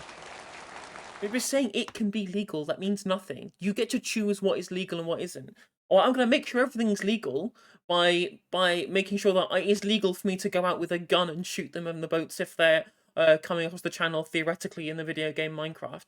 Like that's that. If you make it legal, that's a legal way of doing it. That's nothing. Please speak based upon the utility. And just on a final point, under your Prime Ministership, how many people do you think you would manage to get to Rwanda, to the programme there, and in what time span, Mr Sunak? Well, that's a right policy, but we do need to make it work. And over time, I hope it can be scaled up. But it's right that we start with a pilot. Gone. It can't be scaled down. No one's gone. That's because, yeah. That's because no one fucking knows. No one has any idea about how the immigration laws actually work in this country, let alone me. Right? I know basic stuff. Probably know more than these Conservative membership, but the way they've managed to spin this lefty lawyers blocking Rwanda plan because of the European Court of Human Rights stuff, it's so fucking pernicious because it's all just essentially based on lies, specifically so that they can try and extricate themselves from the European Court of Human Rights to be able to turn it into the sweatshop of Europe. We've got challenges, as we always knew we had, and when we've designed that policy... You believe you will be able to, under your watch, you will get people to Rwanda, but you'll decline to give me a number? Well, because we have to build it up over time, right? Okay. So, but part of it is a new Bill of Rights that we're actually about to put through Parliament. Part of it is my idea to change the definition, and as I said, there's other things that we can do that will might want to swing round. Right, here we go. With a blue... Oh, here we go. He's got your name on the T-shirt. There we go. I don't know that happened. Very. Look at the classic gammon Tory voter. One in the bottom left-hand corner. One in the middle of your picture as well. They're fucking everywhere. It's just fucking the gammon congregate. This is like Comic-Con for gammons. There we go. Rishi, we're out of the European Union, but we're seeing a real threat to our own union with a lot of sabre rattling in regard to Scotland. How are you going to keep Scotland in the UK? Yeah, by forcing them, by not giving them a referendum. That's an absolutely vital question. And we're under real risk. The best things we can do are be firm with Nicola Sturgeon. But the people in this audience, you would just never tire of shouting out. God, they all look like people that you just like, the most tedious members of the public you've ever met in your fucking life. About another referendum. We need to make sure that in government... It's true, he does look like a less charming Jen Broadbent. You're 100% correct, North Countryman. That we don't just devolve and forget, which for many years has been the institutional imperative, where we just push things over to them and then we forget about it. Now, we as Look UK at this. Look at that guy second from the right. Oh, you can't see him. My chat's covering up. government Sorry. ministers have to be more active in Scotland. We have to be more active about delivering benefits on the ground to the people in Scotland and working constructively there to do that. And crucially, when you're countering nationalism, we can't just talk in arguments to do with our head. Now, it's easy to talk about borrowing and debt and trade and pensions and currency, but ultimately nationalism is a seductive and romantic idea. So we have got to make arguments about the union that speak to people's hearts and speak to their emotions. Because if we focus just on the practicalities, we will not be successful. And I think we can do that. Because my grandparents, when they emigrated here, they didn't emigrate to England. They didn't emigrate here because it was geography or lines on a map. They emigrated to the United Kingdom, and that's because it represented a True, very true, North Countryman. set of values and ideas. And it's those values and ideas that are precious and that form the bonds of union, and those are the values which we must defend. So literally edge what I said, but more flowery language. They're going to force them by not giving them the referendum. He absolutely believes in British exceptionalism. Very, very true. When Nicola Sturgeon says Boris Johnson has done great damage to the United Kingdom, the Union, is she right? Well, I mean, Boris Johnson has made sure, actually, that we passed a piece of legislation that allows us now, for the first time, to actively go and do things in Scotland and demonstrate the benefit of the union in places like Scotland. He deserves credit for that, and that is now allowing us to do something that we could never do before, and it's making a real difference on the ground. So where should the Northern Ireland trade border be? We don't need to have a border in Northern Ireland. We should have free-flowing trade between Great Britain and Northern Ireland, and we should have free-flowing trade between Northern Ireland and the Republic of Ireland. But it's not working currently. And that's what we need to fix, and we will fix it. And you'll fix it in a sentence, Yes, how? we will. But how? We've got a bill in Parliament that will fix it. That you're confident that will work? Yes. We have a question. Gentleman in a blue suit, I think. Sir. Good evening. Thank Your you. name, if you would, your first name. Henry from Tatton in Cheshire, just on the edge of Manchester Airport. This party has been brilliant in its vision for the Northern Powerhouse, for net zero and for levelling up. But this isn't being delivered and isn't at the centre of this campaign. And the Treasury seems Because it involves government doing stuff. They don't want the government to do stuff. to the North as a cost, not a great value for money investment. Please give us the detail on how you will secure green investment and growth to truly deliver net zero and levelling up in partnership with local communities and businesses. So Henry, you know, I'm going to actually completely disagree with you, right? So I've been in charge of the Treasury for the last 2.5 years. I'm the most northern chancellor that this party has had for something like 70-odd years. What? You grew up in Southampton, went to school in Winchester and to college in Oxford, and then got fucking parachuted in to the Richmond seat because someone gave up their seat so they could keep you in, they could keep you safe. What is you you're more northern than fucking Sajid Javid? Pull the other one, mate. It's got bells on. Years. I'm the chancellor that put the Treasury in Darlington, not just in the north, but also not in a big city where everyone expected it to go, but to a place like Darlington to demonstrate our commitment to it. I'm the chancellor that signed off So you on the did something that means actual nothing in real terms, but was literally just a virtue signal. largest investment in rail infrastructure across the north. Right? I'm also the chancellor that you talked about green energy, created a free port using the freedoms that we had from Brexit to come up with a brand new policy. No, we could have made free ports in the European Union. There are plenty of free ports in the European Union. That right now in Teesside is attracting investment and jobs in the industries of the future, in offshore wind, in hydrogen, in carbon capture and storage. And if you just think back 5 years ago to a place like Teesside, we had lost a steel Also, carbon capture is useless. plant. 5,000 people lost their jobs. And you look at it now, it's a place that is brimming with opportunity and optimism about the future. Now, I work with people like Ben Houchin and local people there to help deliver that, and I want to bring that same degree of optimism and excitement across this country and across the north. I've done it as Chancellor, and I will definitely do it as Prime Minister. You've not done this. You've got nothing. You've done nothing. How can you say that you've you're my record as Chancellor when you know all the Northern Powerhouse stuff never fucking happened? Would you support relocating the House of Lords in the north? Oh, and why not? Because I don't think it makes sense for the practical operation of government for us to be separated. We go over this side of the room. Gentleman in a blue shirt. Your name, sir? Stuart. Hello, Stuart. Hi, Stuart. Hi, Rishi. At the tail end of your chancellorship, you had differences of view with Johnson about finances. However, Johnson supported Ukraine right from the front, and he led this country. Would you do all that it takes to support Ukraine so that we defeat Putin? The quick answer is absolutely yes. And I made sure that Definitely, we got me the too, funding JDM. across government to provide to Ukraine to get them the arms they needed to stand up to Putin. I worked with Ben to prioritise funding so that he could do that. But I also worked with all my finance ministers around the world to put together a sanctions package, the likes of which we have never seen. And you all know those sanctions are all economic in nature. They target... Yeah, a sanctions package that allowed all of the oligarchs to take all of their wealth out before that you sanctioned them. You could have just requisitioned all those fucking properties they have, like, huge amounts of money invested in the city in London, could you? No, but no, can't be doing that. That's commie shit. Target the central bank's reserves. They target gold. They target Russian companies. They target their access to international capital markets. Right. So those are all things that I worked on with Janet Yellen, with my fellow colleagues in Europe, because they work better when we do them together. So that I've got a track record of making sure that we genuinely support Ukraine, not just directly with arms, but also that we tighten the vice on Russia to put Ukraine in the strongest possible position. That's what I did as Chancellor, and I can assure you that I will continue to do that as PM. You mentioned Vladimir Putin. Were you to meet him face to face as Prime Minister, what would you say, Mr. Sunak? I mean, there's at this point not much to be said. I mean, what we need to do is put Ukraine in the strongest possible position so that they can sit down. I mean, some people say stop. I think we've said that already, right? So I think we need action, not words at this point. And the action we need is the toughest possible sanctions to make life as difficult for him as possible, and the strongest possible support for Ukraine so that they can defend themselves and push back. Now, if we do both of those things, we put Ukraine in the strongest position to then try and find a resolution to the conflict. And to those who say it's Russia who in some way is benefiting from some of those sanctions, how would you respond? Is that a fair critique?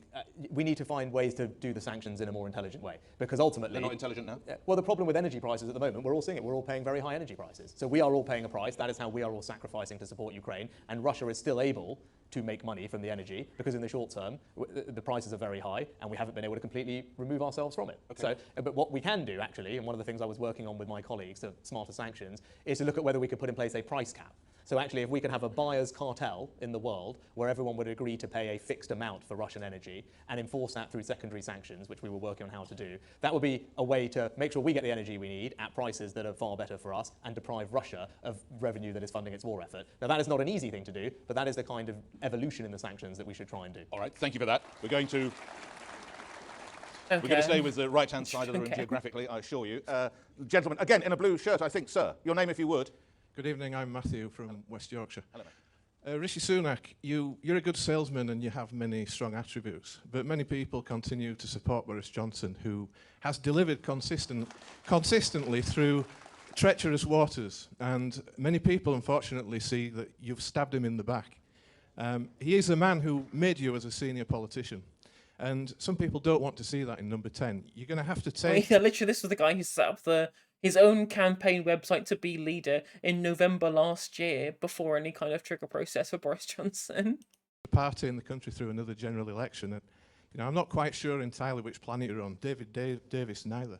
How do you expect to take the party through the next general election based upon those actions? Thank you. Okay. Yeah. So thank you, Matthew, for asking the question. So why did I resign? It was a very difficult decision. It wasn't one I took lightly. And you're right, I'm very grateful to the PM for giving me the job of Chancellor. But because the Prime Minister had been exposed for covering up for promoting a serial sexual predator. Like, come on, like, of course he was going to resign his position. You also saw over the past 2.5 years, I gave my everything to that job. And I'm proud of my record as Chancellor, delivering for this country, delivering for all of you, and made sure that we got through coronavirus. I also was proud to be part of his government that achieved many things. And as I said previously, I do believe he was the only person who could have broken the Brexit gridlock and delivered that election victory. But for me personally, it got to a point where I couldn't stay. As a gentleman previously also said, I had a significant difference of opinion with him on how to handle the economic challenges that are ahead of us. And at a situation like that... It was definitely because of the economic challenge, the decisions that you had to make between the two of you because you couldn't agree. And definitely wasn't because you knew that you were heading into like electoral oblivion if you stuck with Boris Johnson till the end. Because of all of the absolute fucking horrendous shit that he did. Could stay. Right? There is no way that a Prime Minister and Chancellor cannot be joined at the hip with regard to economic policy, particularly at a time when the economy faces real challenges. So I was left with no choice but to resign, and I'm sad that I had to, but that was the right thing to do, and that was me acting on my principles. Now, you ask about bringing the party back together. Now, that is a fair question, and that's the right question. So all I'd point you in the direction of is look at the support that I've drawn. I have the largest support across the parliamentary party. And that support is drawn from every part of the parliamentary party. It's drawn from people who supported Brexit, people who supported Remain, people in the north, people in the south, people in rural areas, people in urban areas, MPs who have been around for a very long time and are very senior, and new MPs. So I'm confident that I am well placed to bring the party back together because I've already drawn support from across the party, and I will build a team that draws on all the talents and traditions of our parliamentary party, because the challenges that our country faces right now are too great for us not to do that and build the best possible team to meet them, and that's what I will do. You are aware you're trailing Liz Truss in the ratings at the moment to be leader of the party. I did mention that, Nick, Yes, earlier on. So you are aware of that, though, the hill that must be climbed. Just to the sentiment, did you stab Boris Johnson in the back, lastly, on that question? I resigned because the Prime Minister and Chancellor cannot be on a different place when it comes to economic policy, and we were due. It's such a cop-out answer. We all know it was because of the Pincher scandal. We all know it was because of the electoral chances of the Tory party under Boris Johnson. We all know that. Stop making shit up, Rishi. To try and outline an economic policy for the country going So it wasn't forward. an act of treachery. And everyone knows there was a speech that was due to be given, and as we were talking about what should go into that speech, it was clear we had very different points of view. And so I was left with no choice. Last couple of minutes together. A young lady in a black top. No, sir, I'm afraid it's a young lady in a black top. Thank you. Your name? Hi Rishi, my name's Annabelle, and on paper I should have probably have voted Labour. I come from a single parent household, I'm a working class woman, and one thing that really got my mum through hard times was benefits. Now, a lot of people see benefits as a long-term pay packet instead of a short-term solution like my mother did. So what would you do to stop benefits getting into the wrong hands for lazy people who just want to sit on their back? That's true. I bet there's so much like dirt on Rishi that he has to tip. I mean, I guess probably fucking every Tory MP. There's probably like an absolute fucking reams and reams of dirt that they all have on each other. They're just waiting to pounce if they ever do misstep. Although I'm enjoying this turkey here, willingly telling everybody why she absolutely adores Christmas. Why Christmas is her favourite time of the year. Backside all day. And how would you ensure that it gets to people that really need it? I think the last bit, ensure it gets to people who really need it, was it? Yes. Thank you. Thank you. Well, I honestly, I have no idea how that she can say such things when people have been on benefits, when literally like tens of thousands, possibly hundreds of thousands of people died because of the Tory party's anti-benefits fucking reign of terror in 2010 to 2016. I don't know how she can sit there and be a Tory party member. It's fucking crazy to me that these people willingly vote for their own demise. Well, nice to see you, and amazing job to your mum. I don't know if she's here or not, but that's an incredibly tough thing that she's done, and she's obviously brought up an amazingly confident daughter, so enormously to her credit. Now, I completely agree with you. And just before I was leaving as Chancellor, I spent time trying to figure out how to tighten up our benefit system, because right now we've got more people claiming unemployment benefit than we had before coronavirus, and yet... Yeah, well, hang on a minute. But I thought you said that it was the first time that we'd had more people in work than there are job vacancies. Sorry, there were fewer people seeking work than there were job vacancies. I thought the employment market was doing really well under the Conservative Party. So isn't it weird how unemployment benefits are higher than they were pre-pandemic? It's almost like there's a bunch of people who are finding it very difficult to afford to live because their work doesn't pay them enough, because we don't live in this high-wage, high-skill economy that you guys told us that you'd give us. So it's really weird how the benefits are going up, even though unemployment is going down. Does that sound like a failure of the entire basis of the neoliberal economy? Is that an externality of neoliberalism? No, it can't be. We've got an economy that is crying out for workers. Now, that can't be right, and that's why I, as Chancellor, pushed the departments to find ways to change things. We used to have a system where people could sit around for months before taking a job and nothing would happen to them. That was wrong, and we changed that to be a matter of weeks. The next thing I want to change is something else that you will all be shocked to hear. So if you're claiming unemployment benefit, if you work just 9 hours on the minimum wage, you are then freed of all the conditions, all the obligations on you to check in at your job centre, to take more work. Nothing happens to you if you say no. Now that clearly is wrong, because people like your mum, who are working really, really hard, those are the people we need to support. So as Prime Minister, I will... But all the people who just sit around owning property and making huge amounts of money every year, doing literal nothing, they're fine, aren't they? Completely change that threshold. I've already said I would double it. Because if you're taking money from the taxpayer at a time when the economy needs workers and we need to combat inflation, you should be it doesn't need workers. The economy, if you literally were running on the fact that unemployment is incredibly low, which it is. Unemployment is at its lowest point since Jim Callaghan was Prime Minister, right? We have the lowest unemployment for an incredibly long time. That's part of the reason why inflation is an issue, right? Because of how low the unemployment is. The last thing that the very few people who even left on benefits, which is very, very few people who are out of work and out on benefits, is so minuscule in comparison to the people who are in work and don't earn enough money so that they need benefits to be able to claim. Like, again, how someone who who came from a family who needed to rely on benefits is demonizing the sector of the people who are the most vulnerable because the employment market is so tight. Oh God, these people, honestly, these people, it's just, again, crab bucket mentality, isn't it? Nothing can get better. Everything has to get worse. We must punish people to the maximum that we can just because we think that that's the right thing to do. Because if someone's got a fucked up moral compass. God, these people enrage me. They make me so angry. The jobs that are on offer. So I think as Conservatives, that's our approach. We need to do exactly that. We're going... Right, OK. One more. We've got one more. We have time for one more. We've got about just a minute and a bit. Sir, blue shirt, blue blazer, green trousers. Yes. An interesting combination. Yes. Wow. Thank you, Norman. Yeah. God, that guy's a fucking zombie. Well done, sir. Well done. Well, my name is Derek from Godstone County, Lancashire, Bury in Lancashire. Well done, Derek. In 1975, Margaret Thatcher appointed a very senior past politician, really, in Peter Thornycroft as party chairman. He served as chairman of the party for 6 years. I can think of a very good Yorkshireman who would serve a similar role if he could be persuaded. How about it? OK. For some of us, let us in on the secret, Mr. Sunak. I think the gentleman's talking about my predecessor. Yes. William Hague. Ah, right, yes. So how much love is there in the room for Mr. Hague? Mr. Sunak. William is one of the, I think, the greatest Very true, since William. Politicians, leaders, and statesmen that we've ever had. He's also been an incredibly kind supporter to me, and I've got nothing but respect and admiration for him. But you are a better man than I if you think we can persuade him back into politics in the front line. But it would be enormously beneficial to all of us if he was open to that, and I'll ask him. So what about that? That's fair enough. Derek, thank you for your question and having a sense of humour. And I'm sorry we have strict time limits. Could I please ask, ladies and gentlemen, members, your appreciation, please. Rishi Sunak. Thank you. Thanks, Rishi Sunak. Thank you very much. Thank you. OK, sir. See you again. I just hate Tories. I just hate Tories so much. I just despise them. They're just the worst people in the country. OK, just to remind you, thank you very much indeed. Liz Truss will be out here in just a minute. We're just slightly rearranging the set. Thank you, that was great. I apologise now. I know I didn't get to all your questions. A lot of you are glaring at me. We will, of course, have another go with the other candidates, so sorry for that. And just to remind you, of course, this is out on LBC and Global Player, and, of course, everyone is watching this across the whole of the country. So hopefully that's got us enough time. It has. So please, appreciation for your other candidate, Liz Truss.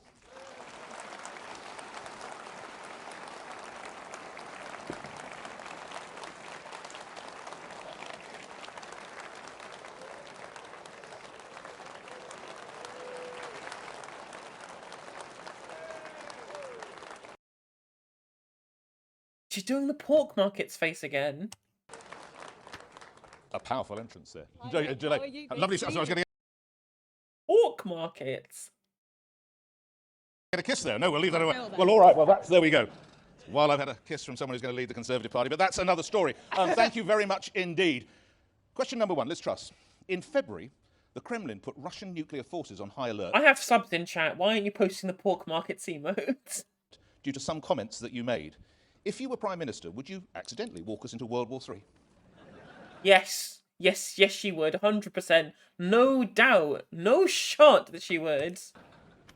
The fact that Russia have spread propaganda about me is, I think, a sign that the strength the United Kingdom has shown in leading the free world in the fight against Russia and supporting Ukraine has had a real impact. And I take it as a badge of pride that I've been sanctioned by the Russian regime. We have stood up to Russia, and we've not just stood up ourselves, we've encouraged our allies in the free world to stand up to this appalling regime. And it's completely wrong to listen to any of the saber-rattling or propaganda.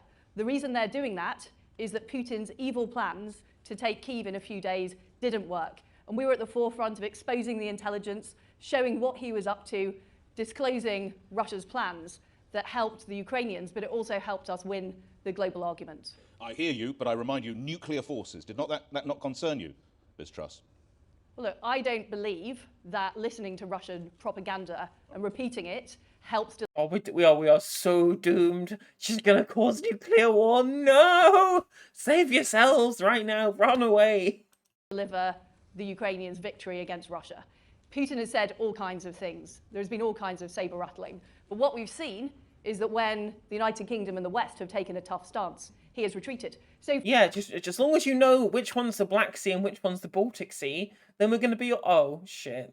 For example, he said there'd be terrible consequences if Finland and Sweden joined NATO. We were at the front of the pack helping them join NATO. Nothing has happened. So we've got to not take what he says seriously and look at what Russia did. And the fact is that the West was asleep for too many years. Okay. We didn't do enough about Crimea. We didn't do enough about the Donbass. And if we don't stand up to him now, he will come back for more. I mean, literally, this is her saying, ha, Russia said they were never going to do anything about Finland and Sweden joining NATO. Ha, that we showed them by doing it anyway, and they did nothing. And she's literally like taunting them into launching the fucking ICBMs. God, she's gonna kill us all. All right, you won't need reminding. Perhaps some of our listeners or viewers or people in the room, you had senior roles under Theresa May, Justice Secretary, Chief Secretary of the Treasury, and Boris Johnson, International Trade Secretary, and of course Foreign Secretary. You said earlier that you're straight talking. Here's a straight question. Who was better? Well, I've served 3 different prime ministers. I also worked for David Cameron as well as Theresa May.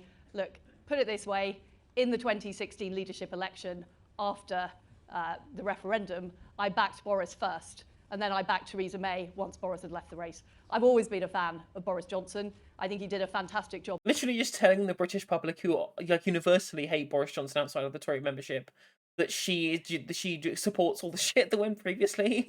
As Prime Minister, he delivered Brexit, he delivered on the vaccine, and I was proud to serve as a loyal member of his cabinet. All right, I'll take Boris. I'll take Boris as your suggestion. Can I talk to you about inheritance tax, Liz Truss? Last year, the Treasury received a record £5.4 billion from the duty.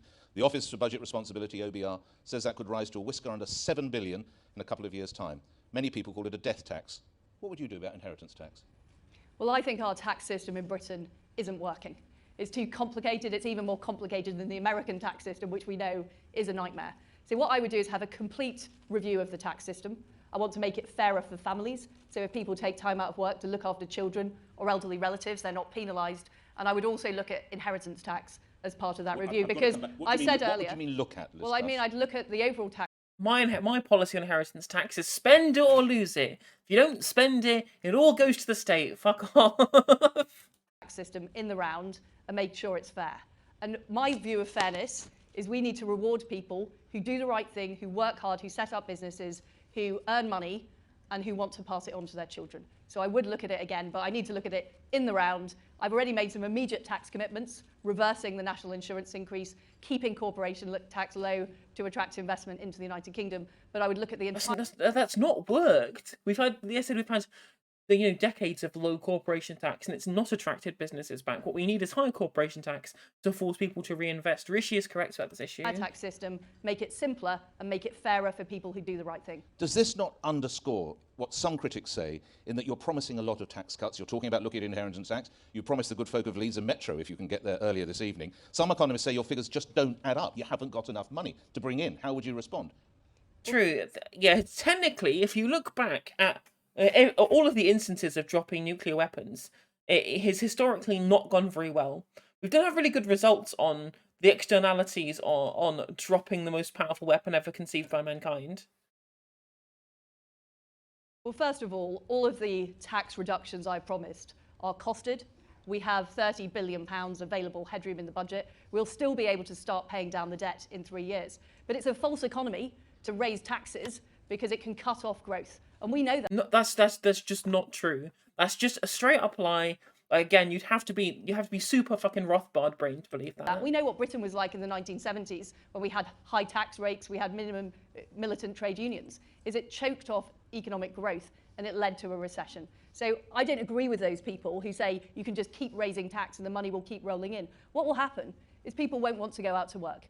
Companies won't want to invest in the United Kingdom. So we have to do things differently. We have to be bold. We've had slow economic growth for the last 2 decades. That's why they do that. They really do love the "would you be prepared to kill millions of people" Jeremy question. Need to be different. But of course, I will be responsible, which is why I'm looking overall at the tax system. Yeah, like if you have such a strong currency like the UK does, you can afford to just continue like not having having a national debt. It's fine. It's never really been a huge issue. The issue is when it became PFIs and it became the debt became kind of outsourced further than the remit, so it didn't really look like national debt when it was.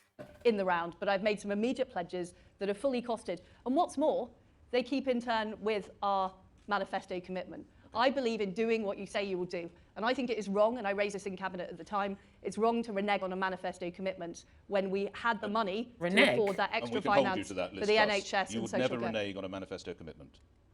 I would only do it, and let me be... I mean, to be fair, if your opponent is Keir Starmer, this is the line you got to go with, reneging on commitments, right? Surely that's the right line to go with. Being completely honest with you, Absolutely. Nick, No, of course. you know, if there was something that we absolutely had to do, for example, for national security reasons or for some massive priority, and there were some things we had to do as a result of the COVID crisis. Right. But in the case of the national insurance commitment, we didn't have to make that change, and we did, and that was wrong. Okay. A handful of yes/no questions and a brief response, a brief reason, if you would. To those people who have complained, Love Island is misogynistic bullying and needs reining in, does it? Well, all I can say is I watched it for 10 minutes. Why the fuck did he... what sort of question is this? Why are you asking a question about Love Island? Of potential, I mean, the probable future Prime Minister. What the fuck is going on? What the fuck am I watching? Minutes with my teenage daughter, and I was completely horrified, and I turned it off. And was your daughter equally horrified? Unfortunately not, and I'm quite worried. I'm quite worried she's gone off to watch it on her own, but she's actually in the audience, so I won't embarrass her anymore. Okay, let's move on. You once told me some months ago that you thought any British football team should boycott the Champions League football final in Moscow, noting the human rights abuses in Qatar. Should England and Wales go to the World Cup later this year? We should go to the World Cup. What we have seen in Russia invading a sovereign country was completely beyond the pale. Now, as soon as the oil taps get turned off, that's the point of inflection, isn't it? Every country in the world has exactly the same standards as the United Kingdom. And if we insisted that every country we did business with or we traded with or we attended a football match in had the same standards as the United Kingdom, we wouldn't be doing business with many. Yeah, but it's fine to sell weapons to Saudi Arabia to do just as awful things to Yemeni people as Putin is doing in Ukraine, just on a larger scale. And we sell them the weapons that they do that with. And then we'd probably be happy to, you know, go to Saudi Arabia if they hold a World Cup, I'm sure. Countries, frankly. So we've got to be practical, we've got to be pragmatic. But what Russia did to Ukraine was beyond the pale. Okay. Last on the yes or no's and brief responses. Again, we all know it's a driver of crime and huge problems in inner cities and elsewhere. I have to ask you, have you ever used illegal drugs? No, I haven't. You become Prime Minister. There's another famous Elizabeth in the country. That would be the Queen. What would you say to her if, when you had your first audience, she reminded you that in 1994, as a Lib Dem, you voted for the abolition of the monarchy? Well, So, some people's opinions can get a lot worse. I have to say, Nick, that I have met the Queen in the various roles that I've had, and she has been far too polite to raise what I have previously said. What do you make of your views? Almost as soon as I made the speech, I regretted it. I was a bit of a teenage controversialist, and just within these four walls, It's not controversial to say that. No one's listening. Don't worry. It's not controversial to say that having an unelected head of state from a hereditary family richer than fucking Croesus that we pay huge amounts of money to keep there for very little gain is a bad thing. That's not controversial. I was briefly a member of the Liberal Democrats. I did leave it when I was 21. When I came of age and realised the error of their ways. All right. Another question I've asked when you realise you can make much more money shilling for the even more corrupt party. Who's the best leader of the Conservative Party of all time and why? Mrs. Thatcher. And why? Because she... I sense again there's some agreement in the room. She turned our country around. You know, in the 1970s... Yes, she did turn our country around, making it the worst country in Europe. We were the sick man of Europe. We had low growth. We had massive industrial problems. I mean, I was born in 1975, so I was very young at the time. I didn't see it, but you know, you can watch the newsreels. You can see how appalling it was. And what I sensed in the 1980s is a growing sense of pride in our country and a growing sense of optimism about the future. And I think the pinnacle was when we saw the Berlin Wall fall, and we saw the freedom and democracy and the pride in our values influence. Thatcher was against the fall of the Berlin Wall. She didn't want reunification between East and West Germany. But this is just complete historical revisionism. The rest of the world, and you know, she was a tremendous leader, a really world-changing leader, and you know, I'm very, very proud that she was our Prime Minister. Can I talk to you about the cost of living crisis? You'll be aware, but let me share with the audience here and the audience listening and watching, there have been some breathtaking figures for Shell profits. Quarterly profits, £9.5 billion. To put that in context, it was £4.5 billion last year, so it's more than double. Time for another windfall tax. I don't believe in windfall taxes because they... No, because these people, they're pulling up their bootstraps. Like ripping off the poor is fine as long as the market demands that it's just. The market is the god. Who cares? They're just grey little savers doing what they want. Fuck the externalities, fuck the overall utility, and fuck the suffering that people have to endure with. Tough. That's what objectivists believe. They're looking out for number one. That's all that matters. Put off future investment. What we should be doing is encouraging Shell and other companies to invest in the United Kingdom because we need to get our productivity up. We need capital investment. What I would do is create low-tax investment zones, encouraging those companies to invest in our country. I think windfall taxes send the wrong message to the world. They don't send the message that Britain is open for business. And actually, you can take a letter out of windfall tax, and you have my solution to this issue. What we need to be doing now is using more of our North Sea reserves to help people with the cost of living. And that's what I would do alongside having a temporary moratorium on the green energy levy to really help people with their bills. It's worth noting you worked for 4 years at Shell. What did you learn from your time there? Of course she fucking did. Of course she fucking did. It's all Well, I did 2 different jobs. I was in the petrol industry in Britain, so I'd spent a lot of time at refineries. And I also worked in the liquid natural gas industry, which is now very fashionable. I was in it when it wasn't fashionable, and no one knew what it was. But what I learned was how important the security of our energy is, and how... Yeah, so make us energy secure by creating a new green infrastructure that doesn't rely on foreign imports. Shouldn't take it for granted. And I think that it's very important in the future that we never again become dependent on regimes that we can't trust. That is what's happened with Russia, less so for the UK than other European countries, but we need to learn that lesson for China as well. And we shouldn't be... What do we rely on China for, other than cheap nonsense? Hey, thank you for the subscription, Blood Doll. Welcome to the No Justice stream. Hope you're doing well. You know, whether it's critical minerals, whether it's oil and gas, we've got to be very careful because these are strategic industries, and we need to make sure that the UK has resilient supplies from countries that we can trust. Last year, you voted to effectively rework parliamentary rules to support Owen Paterson. We know what that did for Boris Johnson's reputation. Why did you do that, and do you regret it? I think we all know that it was a mistake. And we shouldn't, for me to vote that way, as well as the government, to make that decision. And no, I wouldn't do it again if I had my time again. Yeah, because now it's not politically convenient for you to do so. It's never about principle. It's always about political convenience. And what we know is there's a real need to improve discipline in the Conservative Party, but also to support the welfare of our MPs. It's a tough job being an MP. I know there's not a lot of tiny violins in this audience today, but they do get a lot of abuse. My colleagues get a lot of abuse on Twitter. They have to put up with quite a lot. So I want to support our MPs more, but also I want to make sure that when there is a problem, we deal with it early and we deal with it quickly. And one of the things I would do as Prime Minister is move the Whip's office back into number 12 Downing Street.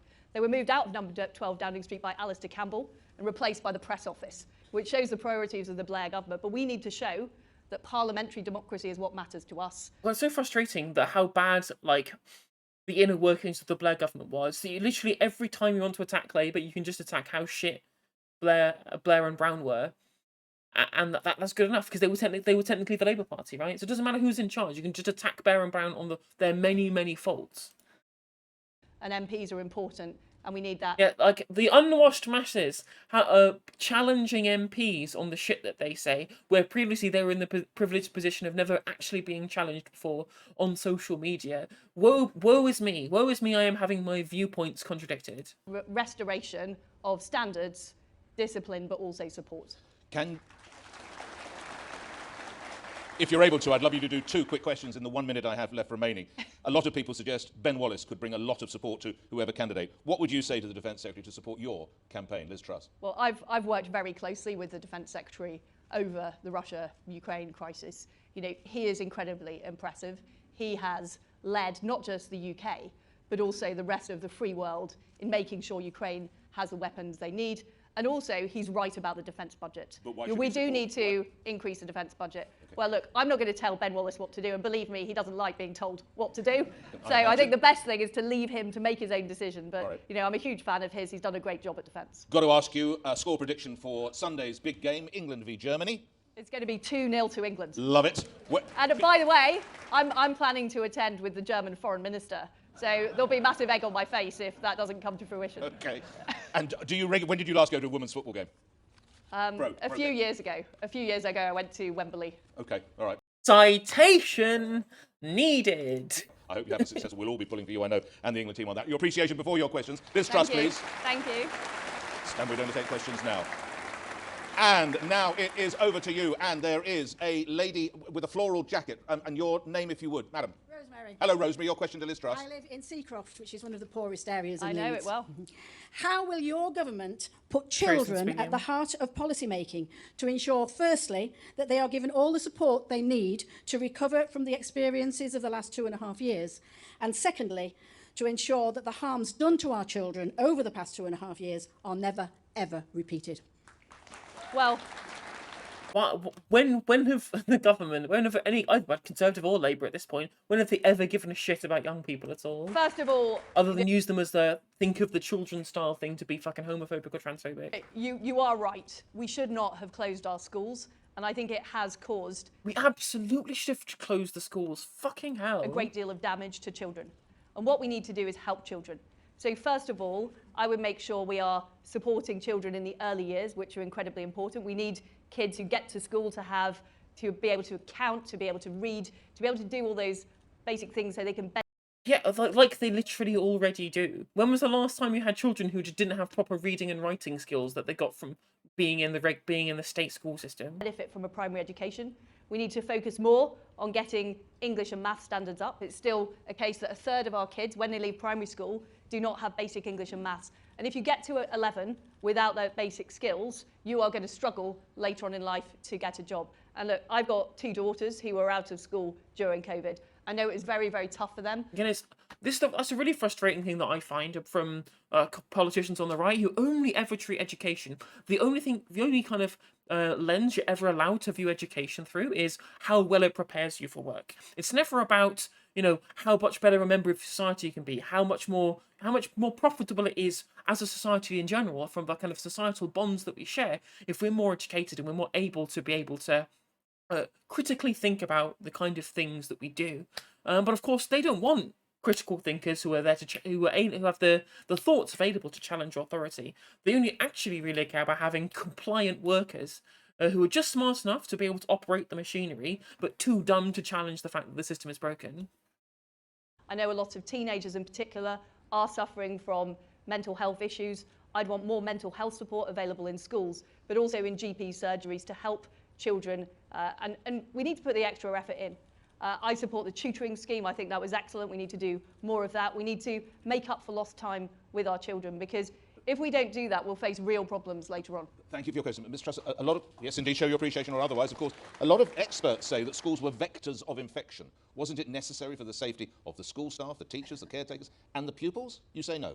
Yes. Well, there was a time, I think I remember, during COVID when we kept the pubs open, but the schools were closed. And much as I love going to the pub, I probably the pubs should have stayed closed too. I think it is less necessary in a crisis Okay. than keeping schools closed. And there was a huge knock-on effect on the economy, on parents, and I think we could have done things differently. But look, hindsight is a wonderful thing, and the Prime Minister did his absolute best. I just wanted to put the scientific question to you. Thank you for that response. Dark suit, sir, your name?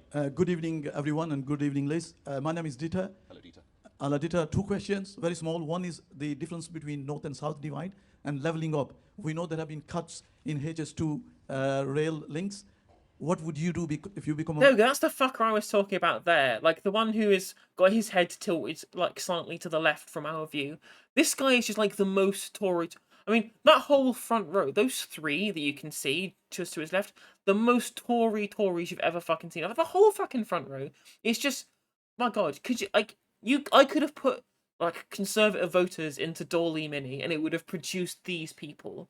Like, an artificial intelligence would have been able to create these people from scratch as the Conservative voter base. Prime Minister to change the cuts which have been made, and some cities, including my city, has been treated unfairly. Second you're question in Leeds, I assume, sir, are you? Bradford. You're in Bradford, I'm sorry, yes, okay. Bradford. Can I just take one question? Would you be awfully offended, or did you have is it a long question that you have? It's sir? regarding VAT for small businesses. The VAT threshold, which has remained £85,000 and has been fixed for next 2 years. Okay. Would you be able to change that, especially post-Brexit? Post-COVID, the small businesses have been suffering heavily. I'm very grateful for the question. Can we start with levelling up the North, HS2, and the cities that have been left behind? So Ms. Truss. what I would do for Bradford is proceed with the Northern Powerhouse Rail, which I think will make a massive difference. And as a teenager, I used to go to Bradford to visit the ice rink. I'm a keen ice skater, and the connection between Leeds and Bradford is not good enough, and the rest of the north of England. I've also said that West Yorkshire really suffers from not having better commuter transport. It is appalling that, and we've all been stuck in traffic jams today, frankly, and we know it's holding back opportunity and growth. And the other thing I want to do is level up in a conservative way by having low tax zones to attract investment in areas that have been left behind. So we level the playing field, but we level the playing field through enterprise, through business, and more small business is absolutely crucial to that. On VAT...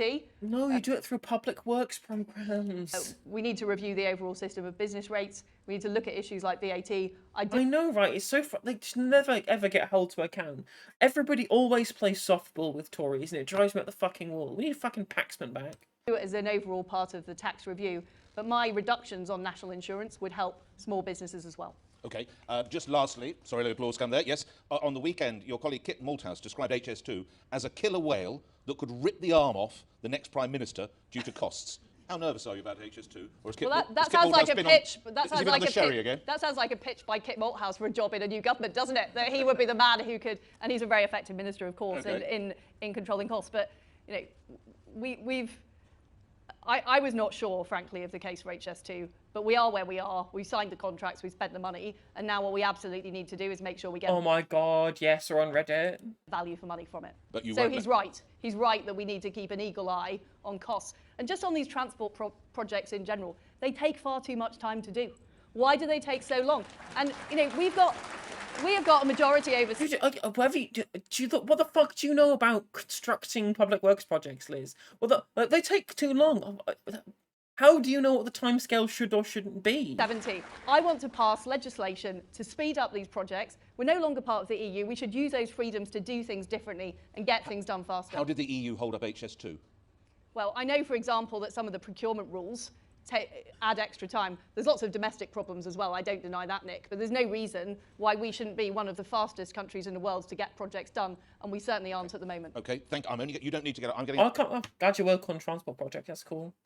They're doing far much more with your life than I am. So that we can look after this side of the room. Gentleman in a check shirt. Sir, your name if you would. Peter from Tadcaster. Good evening, Liz. I'd like to ask you a question in relation to energy supply. So this winter is going to be very, very challenging for the people of this country. Is it time that we re-looked at shale gas extraction? So I support fracking in areas where people want it to happen. And I do think it can be part of the solution, as well as releasing more of the North Sea gas reserves. But more of the North Sea gas reserves will be quicker. We also need to do more nuclear power. And in particular... No, we just need renewables. The time has come and gone for nuclear. We're not going to be able to get the nuclear power provision that we need to be able to meet green energy targets if we start now. We've started too late. The horse has bolted, so I'm sorry. It's going to have to be wind, it's going to have to be solar, it's going to have to be hydroelectric, it's going to have to be tide power, it's going to have to be biomass fuel, it's going to have to be all of these things, because these things can get started up pretty quickly. But to be able to get the nuclear infrastructure, like they have in somewhere like France or whatever, again, we've missed the window. So we are now producing small modular reactors in Derbyshire. We should be having more of those in the UK, but also exporting them around the world. So it's a business opportunity for us as well. But I agree with you, it's going to be a tough winter, and we need to make sure we're doing all we can to lower bills and increase supply. So you're in favour of shale. How would you determine if local people supported it?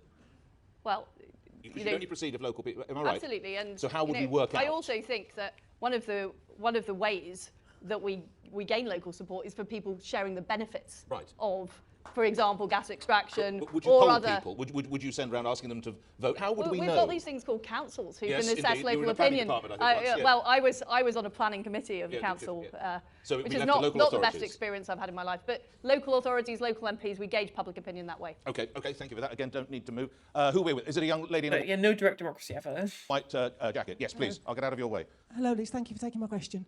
It relates some way to schools and to our young people. During lockdown, when the schools were closed, many schools, without consultation with parents, took the opportunity to remove all the girls' toilets and make all of the toilets mixed toilets. Now, we have girls across this whole country who will not go to the toilet during break times. They go back to their lessons, they put their hands up to go to the toilets, and the teacher says you should have gone in break time. Now, I want the government, you brought in a policy recently that said all new government buildings... I think people keep saying that this happens. I guess maybe I don't have any friends who are parents. I don't have kids. I never go into schools. Obviously, why the fuck would I be in a school? What the fuck would I be doing in a school?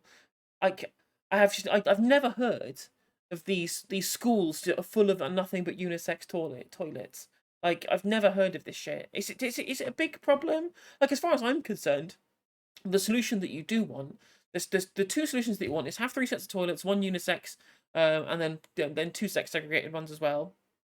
And the second solution is you just have it all unisex, you never have congregatory areas, you just have individual toilets with individual sinks, walled, with no fucking space up the top for the doors, fuck that shit, and you just go in, you do your business, you wash your hands, and then the door goes back into the main area. Rather than, like, these, why does toilets have to be a congregation? I just do not get it. I just don't get it. Just have single occupancy stalls for loos, make them all gender neutral, and then there's all this mixing stuff. It doesn't need to happen anymore.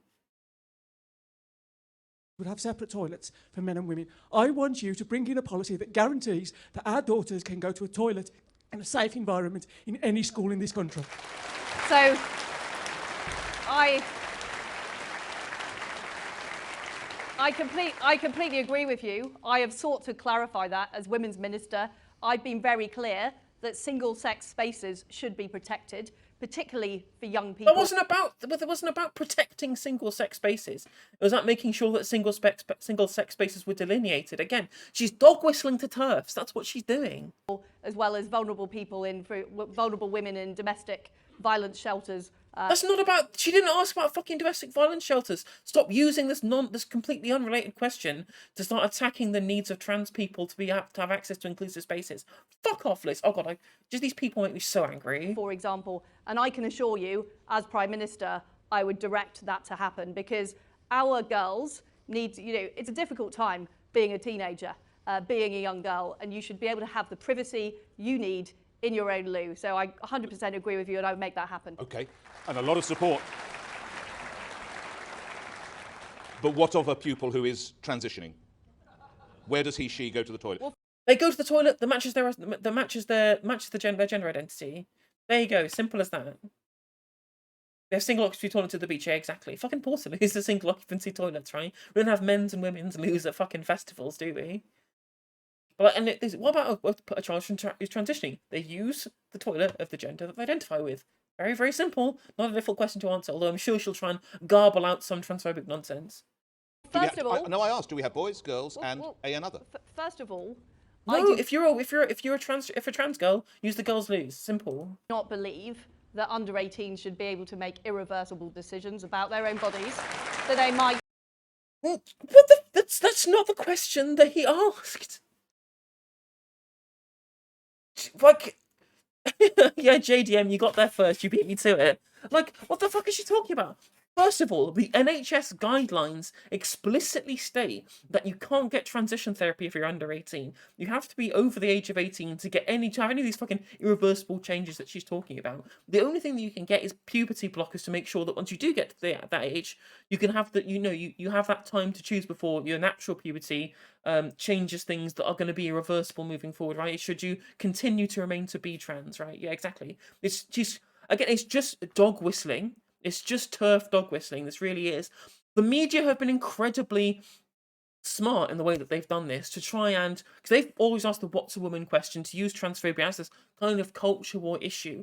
And you've seen the hashtag Labour losing women on Twitter and stuff like that, right? They're explicitly doing it because they're trying to make sure that they can use the single issue, the moral panic over trans people, to try and move people from Labour over to the Conservative Party purely on this one single issue about shitting on a very, very tiny minority, which is trans people. The thing is, it's not just clowns who vote for her already. It's trying to pull across people from other sectors. Like, all of these fucking second wave feminist type TERF types who really are quite well off now, the kind of middle class J.K. Rowling fans who had champagne breakfasts wearing J.K. Rowling masks and who started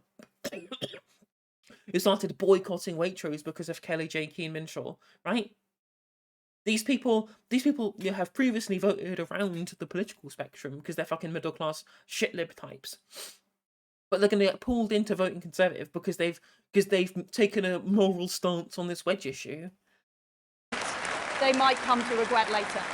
So I think it's very important to note that. And of course, schools that literally does not happen. Be sensitive. They can provide additional facilities, but it should not be No, but trans girls use the girls' loo. It's simple. Expense of protecting young girls. All right, thank you for that. Which trans girls are, and we should protect them. Although it's interesting that she tried to kind of skirt around it with her answer. She didn't explicitly say anything about what the kids who are socially transitioning should or shouldn't do. She didn't make any prescriptions about that. So it's clear she's trying to skirt around the issue, which is, I guess, better than her just being outright transphobic rather than just dog whistling it. We haven't done enough this. Sorry to spin you around. Sir, you didn't ask before, did you? No. I just need to double check. You're in a blue suit, a blue suit and a blue shirt, appropriately enough. Your question. Your name first, sir. My name's Marcus. Hello, Marcus. I'm here from Nottingham tonight. God, he's from my town! No, I'm gonna find him. If I meet him in town, I'm gonna fucking not do anything because I have no, I do not have any kind of gumption or anything like that. But I'm gonna pretend that if I saw this person in Nottingham, I told them they were a Tory twat. I'm gonna pretend that's something that I do. Sorry about all the Yorkshire mentions. That's Apologies. okay. That's okay. Hope I haven't lost your vote. You haven't. I'm here representing Nottingham because we haven't got a hustings in Nottingham, but I'm not bitter about that. The reason I'm here was because I was inspired by a lady who was on TV when I was 14. Of course, it was Margaret Thatcher. I grew up in a council estate, so I've been... How can you grow up on a council estate and end up supporting Margaret Thatcher? What the fuck are you doing? Oh God, working class Tories are just the worst people. I hate them so much. That's a lie. I hate literally every other Tory more than them. But working class Tories do really get my goat. Been inspired by the Conservative beliefs. Now living in Nottingham, and when you look at inner cities and the issues that we have in inner cities, council estates, and especially councils who use money almost to bankruptcy, what policies are you going to bring in to deal with those type of councils? Thanks, Marcus. Liz Truss. Well, I too grew up in Leeds, and we've had a Labour council in Leeds since the dawn of time, and they were utterly hopeless. And too often in schools, and there were some good teachers in my schools, there were some not so good teachers, but too often the edicts. Oh, that's true. If he became one of the fucking the free landlords out of Right to Buy, who just got gifted by like the Tory sell-off. I mean, I guess that's true. Like, plenty of people of his age and from his era, they got gifted huge amounts of money from the sell-off of all of the public sector that happened during the 80s. So much so that they essentially got given the social mobility now at the expense of our social mobility then. Sorry, at the expense of our social mobility now. Of course, actually, you'd feel like you were pretty well done by that. That makes sense, actually, Shade. Yeah. That came from the city council were all about political correctness rather than about getting on with teaching. Oh, fuck off. Oh, God. It's like being back in 2012 again. It's literally, we're back in fucking Stuart Lee's political correctness sketch. We can't have hot liquids by the workstation. It's political correctness gone mad. English and maths and giving the kids the opportunities they need in life. So I completely agree. The teachers, they still do that. They still teach them that stuff. I agree with you. What we have to do is make sure. Chard Logic with the raid of 302. Welcome, raiders. Welcome. How are we doing? Hope we are doing well. We're covering some UK Britpol because that's what I do with my life. Just cover British politics over and over and over again. But please, if you've just joined in, my name is No Justice MTG. I cover a lot of British politics, most days of the week now. I've had a week off, so I've had lots of time with which to do it. If you want to see more content, please drop a follow. Please click on my name or my picture so that you're watching through my link and not through the host from Chud Logic. Thank you, all three of you. Thank you for all of the follows so far. Welcome to the No Justice stream. Hope we're all doing well. We're currently watching the Tory leadership contest hustings between Rishi Sunak and Liz Truss. There's only about 20 minutes left of it. There should be some time. We should be able to get some juicy morsels out of that. Hope the rest of the Chud drama stream went pretty well. Please do drop the Chud Logic jam emote. Please go for it. Thank you again for the follow. Welcome to the Justice stream. Hope we're doing well. That these Labour councils, these Labour mayors, are held to account, and they're able to. Actually, I'm sure plenty of people from Chud's chat know who I am from when I've been in a caller on Chud stream, but then it's a digression. So I agree with empowering local authorities more. They need to be raising the money they spend so that voters understand that when they're not delivering, they should be kicked out. All right. I'm not familiar with Leeds, although my current partner is. It's a gap. It's a gap in your education. My current, and I'm sure help me. My current partner is, and she danced regularly at Mr. Craig's, which was the nightclub. There we are. So that has to be local. So she was right. You've been disobliging about the school you went to in Leeds, haven't you? You've made it sound like it was some what does they say, gutter comprehensive that Alistair Campbell once called them. It's nothing like it. It's a lovely, it's a lovely part of town. Houses start at £1 million, and everybody wants to live there. Why are you so rude? Look, I didn't say that my school was. I didn't. I think you said bog standard. I saw on Twitter someone who said that they went to the same school who was in the year below as her. Literally said that they thought the school was really, really good in Leeds, run by in the kind of the Labour council area that they grew up in. Got to imagine that she's literally just saying it because she's trying to kind of create some kind of narrative about how they're going to change schooling and how it's all gone woke and politically correct, etc. We're there now. But I'm not. Well, because there's a big conversation about bringing back the grammar school system. So I'm not claiming it was a sink school. It was an average comprehensive at the time, and what I'm saying is that average comprehensive, under the auspices of Leeds City Council, there were too many kids who were able to leave school without the education that they needed. The teaching was patchy. We didn't have league tables at the time. We didn't have a national curriculum. So there were kids who felt the national curriculum that was introduced by Tony Blair through the cracks, and also not rough in Leeds. Leeds. Is it? Well, it's a very mixed intake at Roundhay School, and it's a good group of pupils. And what I found, by the way, is when I left that school and went to Oxford University, there were pretty talented people at Roundhay School who should have been at Oxford University rather than some of the people that were actually there. But what I felt was there were low expectations. So we have a choice of someone who went to Oxford or someone who went to Oxford. We've got a really kind of broad, diverse set of class interests at power here. Of some of the pupils in the school, and sometimes those low expectations were actually about where those kids had come from in Leeds. Okay. So there were different expectations from kids from the middle class areas than there were from the council estates, and I thought that was wrong. Okay. And I still think it's wrong. And what I don't want is kids growing up around this country who have the teachers or the schools or the council have low expectations from them because of their background. Thank you, Liz Truss, and a lot of support for your view. Gentleman in a blue shirt, directly ahead of me. Sorry, I was told you had the microphone. We all go second. You'll go second because it's a man in a white shirt, I think, sir. No, yes? Hello, I'm Graham from York. Hello, Graham. You talk a lot about growth. In fact, you both do, which is obviously good. I know a lot of small businesses in and around York who would dearly love to grow. The business is out there, but they simply cannot get the staff. What would you do about that? Well, you're right. To be fair, we have a really tight labour market. There's very few people. There's plenty of job opportunities, but there's very few people actually looking for work right now, and that should be driving up the price of labour. But it's not doing so for some reason. I guess there's not really much kind of union strength at the moment. Hopefully that's going to change moving forward. After COVID, after furlough, it has been difficult getting staff across the country. One thing I would do... Hey, Captain Spacepig 23, thank you very much for the subscription. I always appreciate the support. Welcome to No Justice stream. Hope you're doing well. ...is tighten up our incentives in our welfare system to encourage more people to go into work. We've still got a lot of economically inactive people. If anyone else feels like dropping a subscription or some bits, it was my birthday yesterday. I will treat it as a birthday present. I'm no stranger to shilling myself. If you want to go and drop us up, please feel free. It's never expected, but always appreciated. Who are not taking the opportunities of work, and it's about encouraging... No, we really don't. We have the lowest unemployment levels since Jim Callaghan. Like, this is the lowest level unemployment levels in like 50 years, right? almost, actually, no, 45 years or so, right? That means that there aren't loads of people freeloading or loads of people looking for work. That's just not the case. What there is too much of is people who are in work that is like in the gig economy, that is, you know, perilous in the kind of state that they're in. It's not secure work, and so much so that a large portion of people who are on universal credit are people who are already in work. They don't get paid enough from their actual job.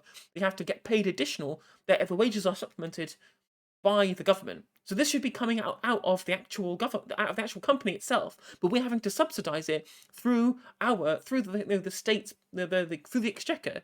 This is bad. This is bad for everybody. It's about making sure those job opportunities are Yes, all Britpol streamer, Britpol all day, every day. Not really every day, but I basically only ever really talk about Britpol on here. there. But we need to do that because otherwise the people who are working are bearing the burden of paying the cost. And of course, there are some people who can't work, but there's an awful lot of people who we can encourage to get into work.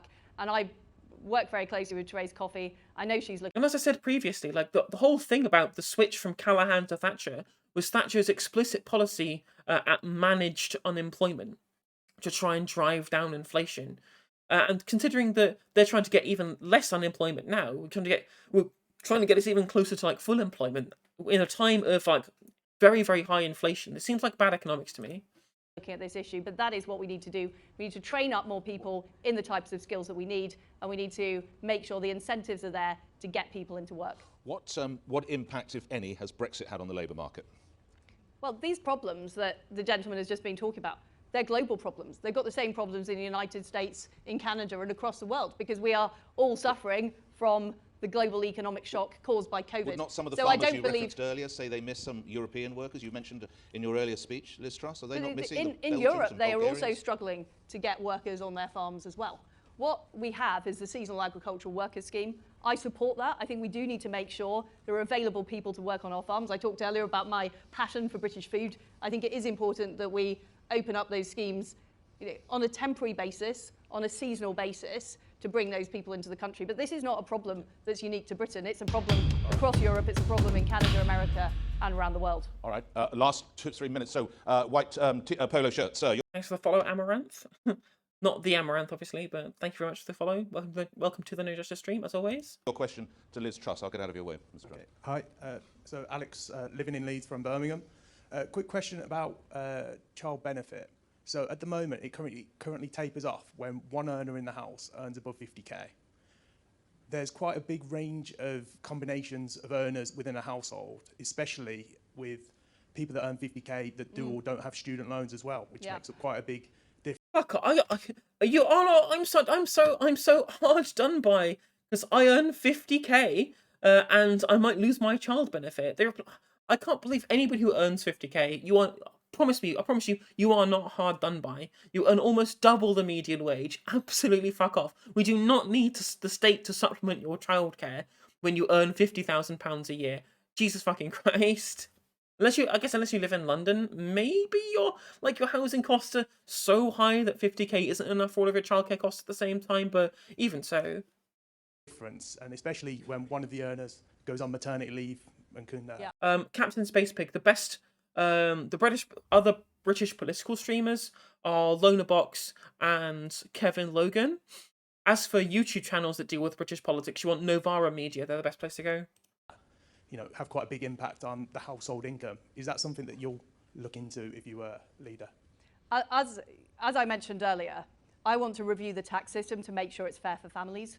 Because at the moment, if you take time off work to look after a child or to look after an elderly... I'm assuming what they really want to do is they want to kind of incentivize people to get into families so that they're able to use that to try and get people to have more babies, right? Apparently, there's a real problem with the UK's birth rate right now, so by trying to subsidize people from getting into kind of family arrangements and using that as some kind of cultural kind of mast that they can stick down, they can use that to try and incentivize people to have more kids at the end of the day, because we're going to lose so much because of the loss of immigration due to things like Brexit and their tougher stance on immigration as well, to try and get the native birth rate up because they're worried about demographics, possibly. That, and it's also just a convenient kind of cultural talking point so that you can avoid talking about everybody's low wages. Is it really shade? Fucking hell. Again, I have no, I don't raise kids. I'm never having kids, so I can't really comment on the kind of minutiae of these businesses.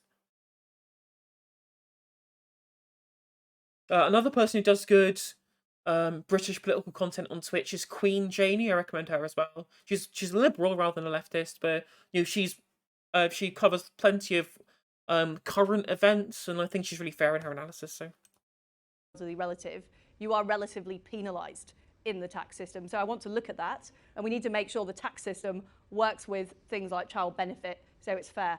But overall, I think we just need to simplify the system because it's so complicated for people to understand. It's so complicated for the government to administer, and sometimes the government loves complexity. Is it really or have we not just been dealing with it absolutely fine for ages? I'm not sure what's so complex about it that it means that it can't be handled by people who are either using it or by the government that's distributing it. I talked about the Treasury earlier, but they By love complicated, she means we're spending too much money. these complex schemes, these combinations of benefits, and often it's just very, very hard for people to work out exactly how it will affect them. And I want to reward people who do the right thing, who look after their families, who go out to work, who start a business, and we need our tax system to reflect that. All right, if we sprint, we can get through two more. Sorry to pause to get there. Yes, indeed. Blue shirt, sir. Hi, Liz. It's Adrian from Very Conservatives, a member of Very Conservatives. And the first question... do you remember me? What comedian does he sound like? I sound like Bruce Forsyth. Fucking hell. Like a younger Bruce Forsyth. We simplify it by cutting it. Yeah, absolutely, Dangrel. Is well, you only have one, sir. I'm sorry, sir. Would you have Jeremy Hunt? Would you have Jeremy Hunt in your cabinet? Would you have? I thought I was about to say Jeremy Corbyn in the cabinet there. Very, very strange man. It's me, Lucas. Jeremy Hunt. I think certainly wouldn't have Jeremy Corbyn. That'd be a hell of a story. And do you think... Might lock him in the wardrobe, but not in the cabinet. I've got to limit that to... I'm so sorry, sir. Jeremy Hunt, final question. I am not. Oh, God. Yeah, come on. Come on, Nick. You're a broadcaster. You're a journalist. You know better than to call him by his not real name, Jeremy Hunt.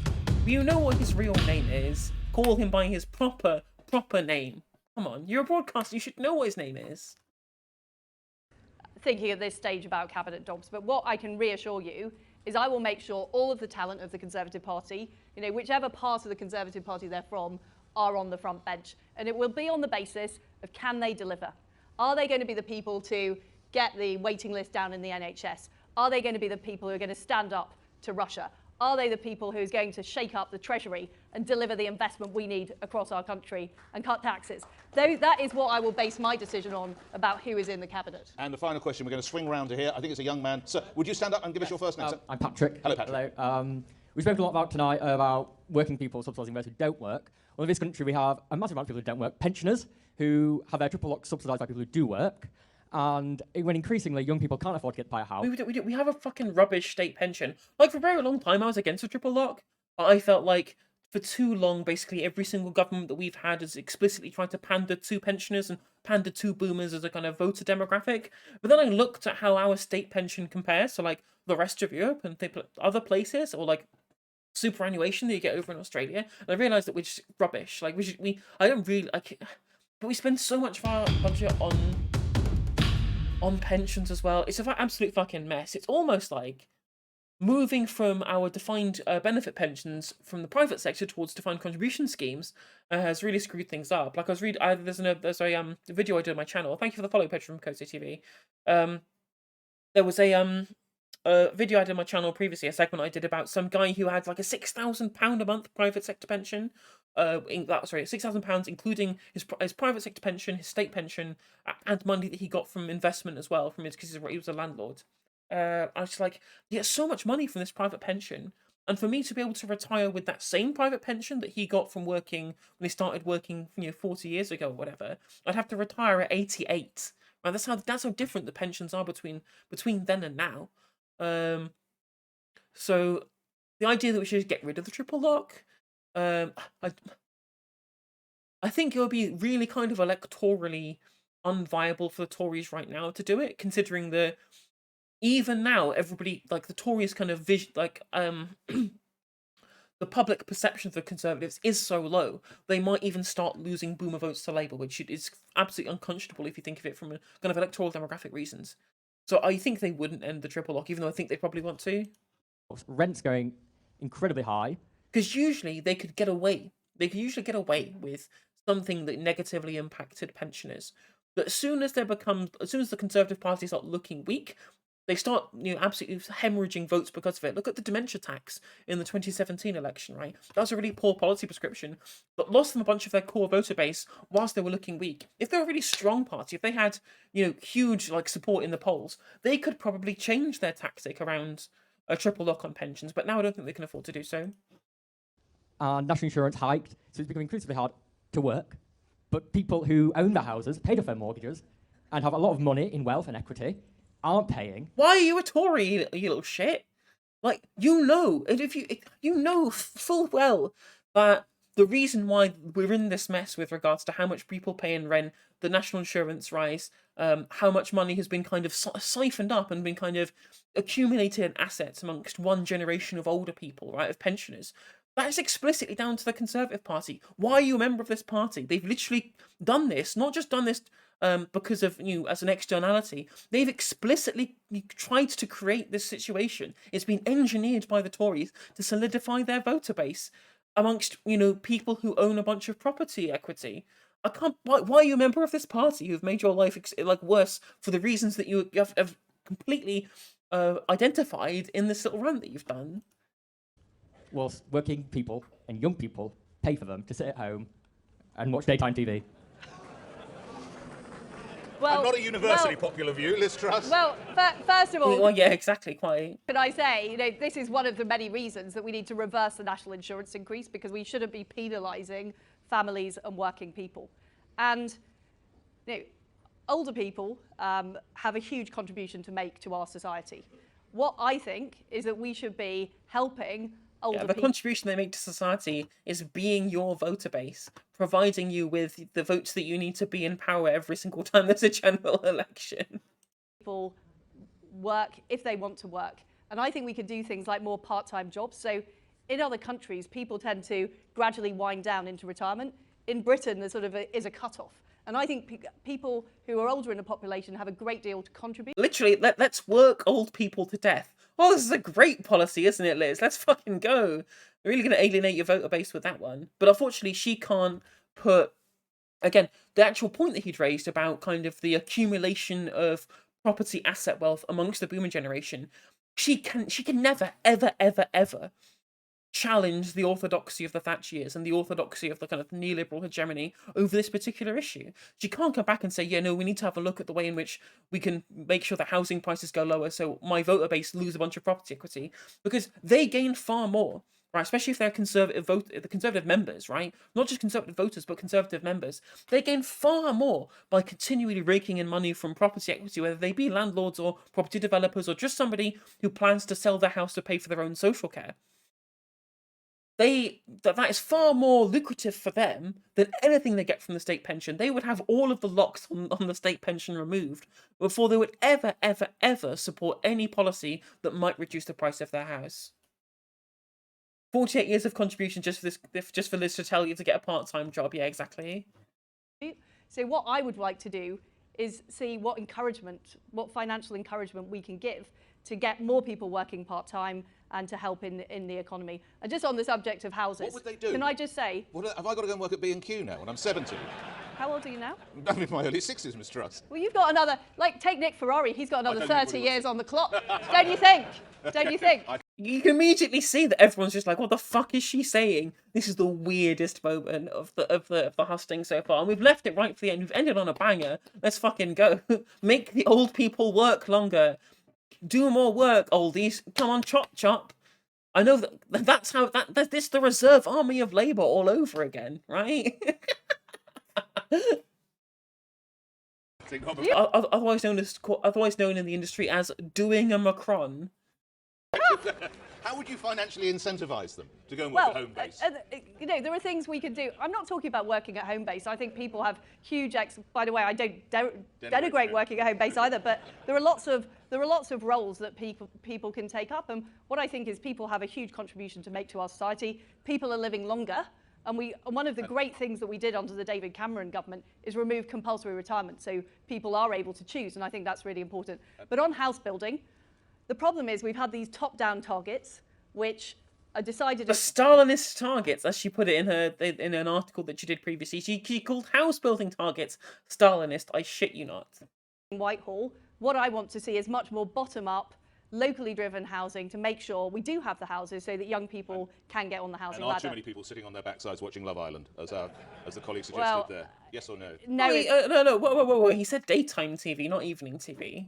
The answer. All And right. I think people work incredibly hard, and you know the people in this room are people who have given up their Thursday night to listen to you and me, Nick, and Mr. Rishi, Sunak, and Rishi, and you know work incredibly hard for the Conservative Party. She's not made any actual prescriptions about what she would do about house building. She said, "Oh, I need some bottom-up targets." But what the fuck does that mean?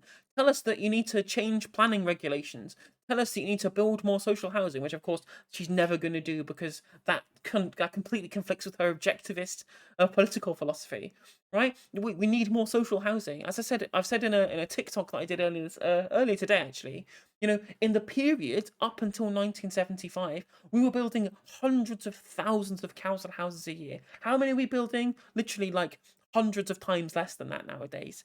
It's absolutely fallen off a cliff, and that's what's caused so much of the property asset wealth be conglomerated into one single generation and kind of consumed by the boomers post right to buy, right? And so and because the private sector are the people who own all these houses now, it's only 2011, mind you, the people in private rents outstrip people in social rents. There is no incentive for them to engage in enough development that it would drive prices down. What we actually need to do is just build absolute shit ton of social housing to provide people to be able to drive rents down as well. Not just drive house prices down, but drive rents down. That's the really big issue, is that rents are, you know, going up sometimes, you know, 5, 10, 15% right now. And that's included in the fact that people's energy bills are jumping by £2,000 a year or whatever it is by January next year. And so people keep talking about energy bills. When are we going to start? When are we going to start talking about fucking landlords? When are we going to start getting on their game?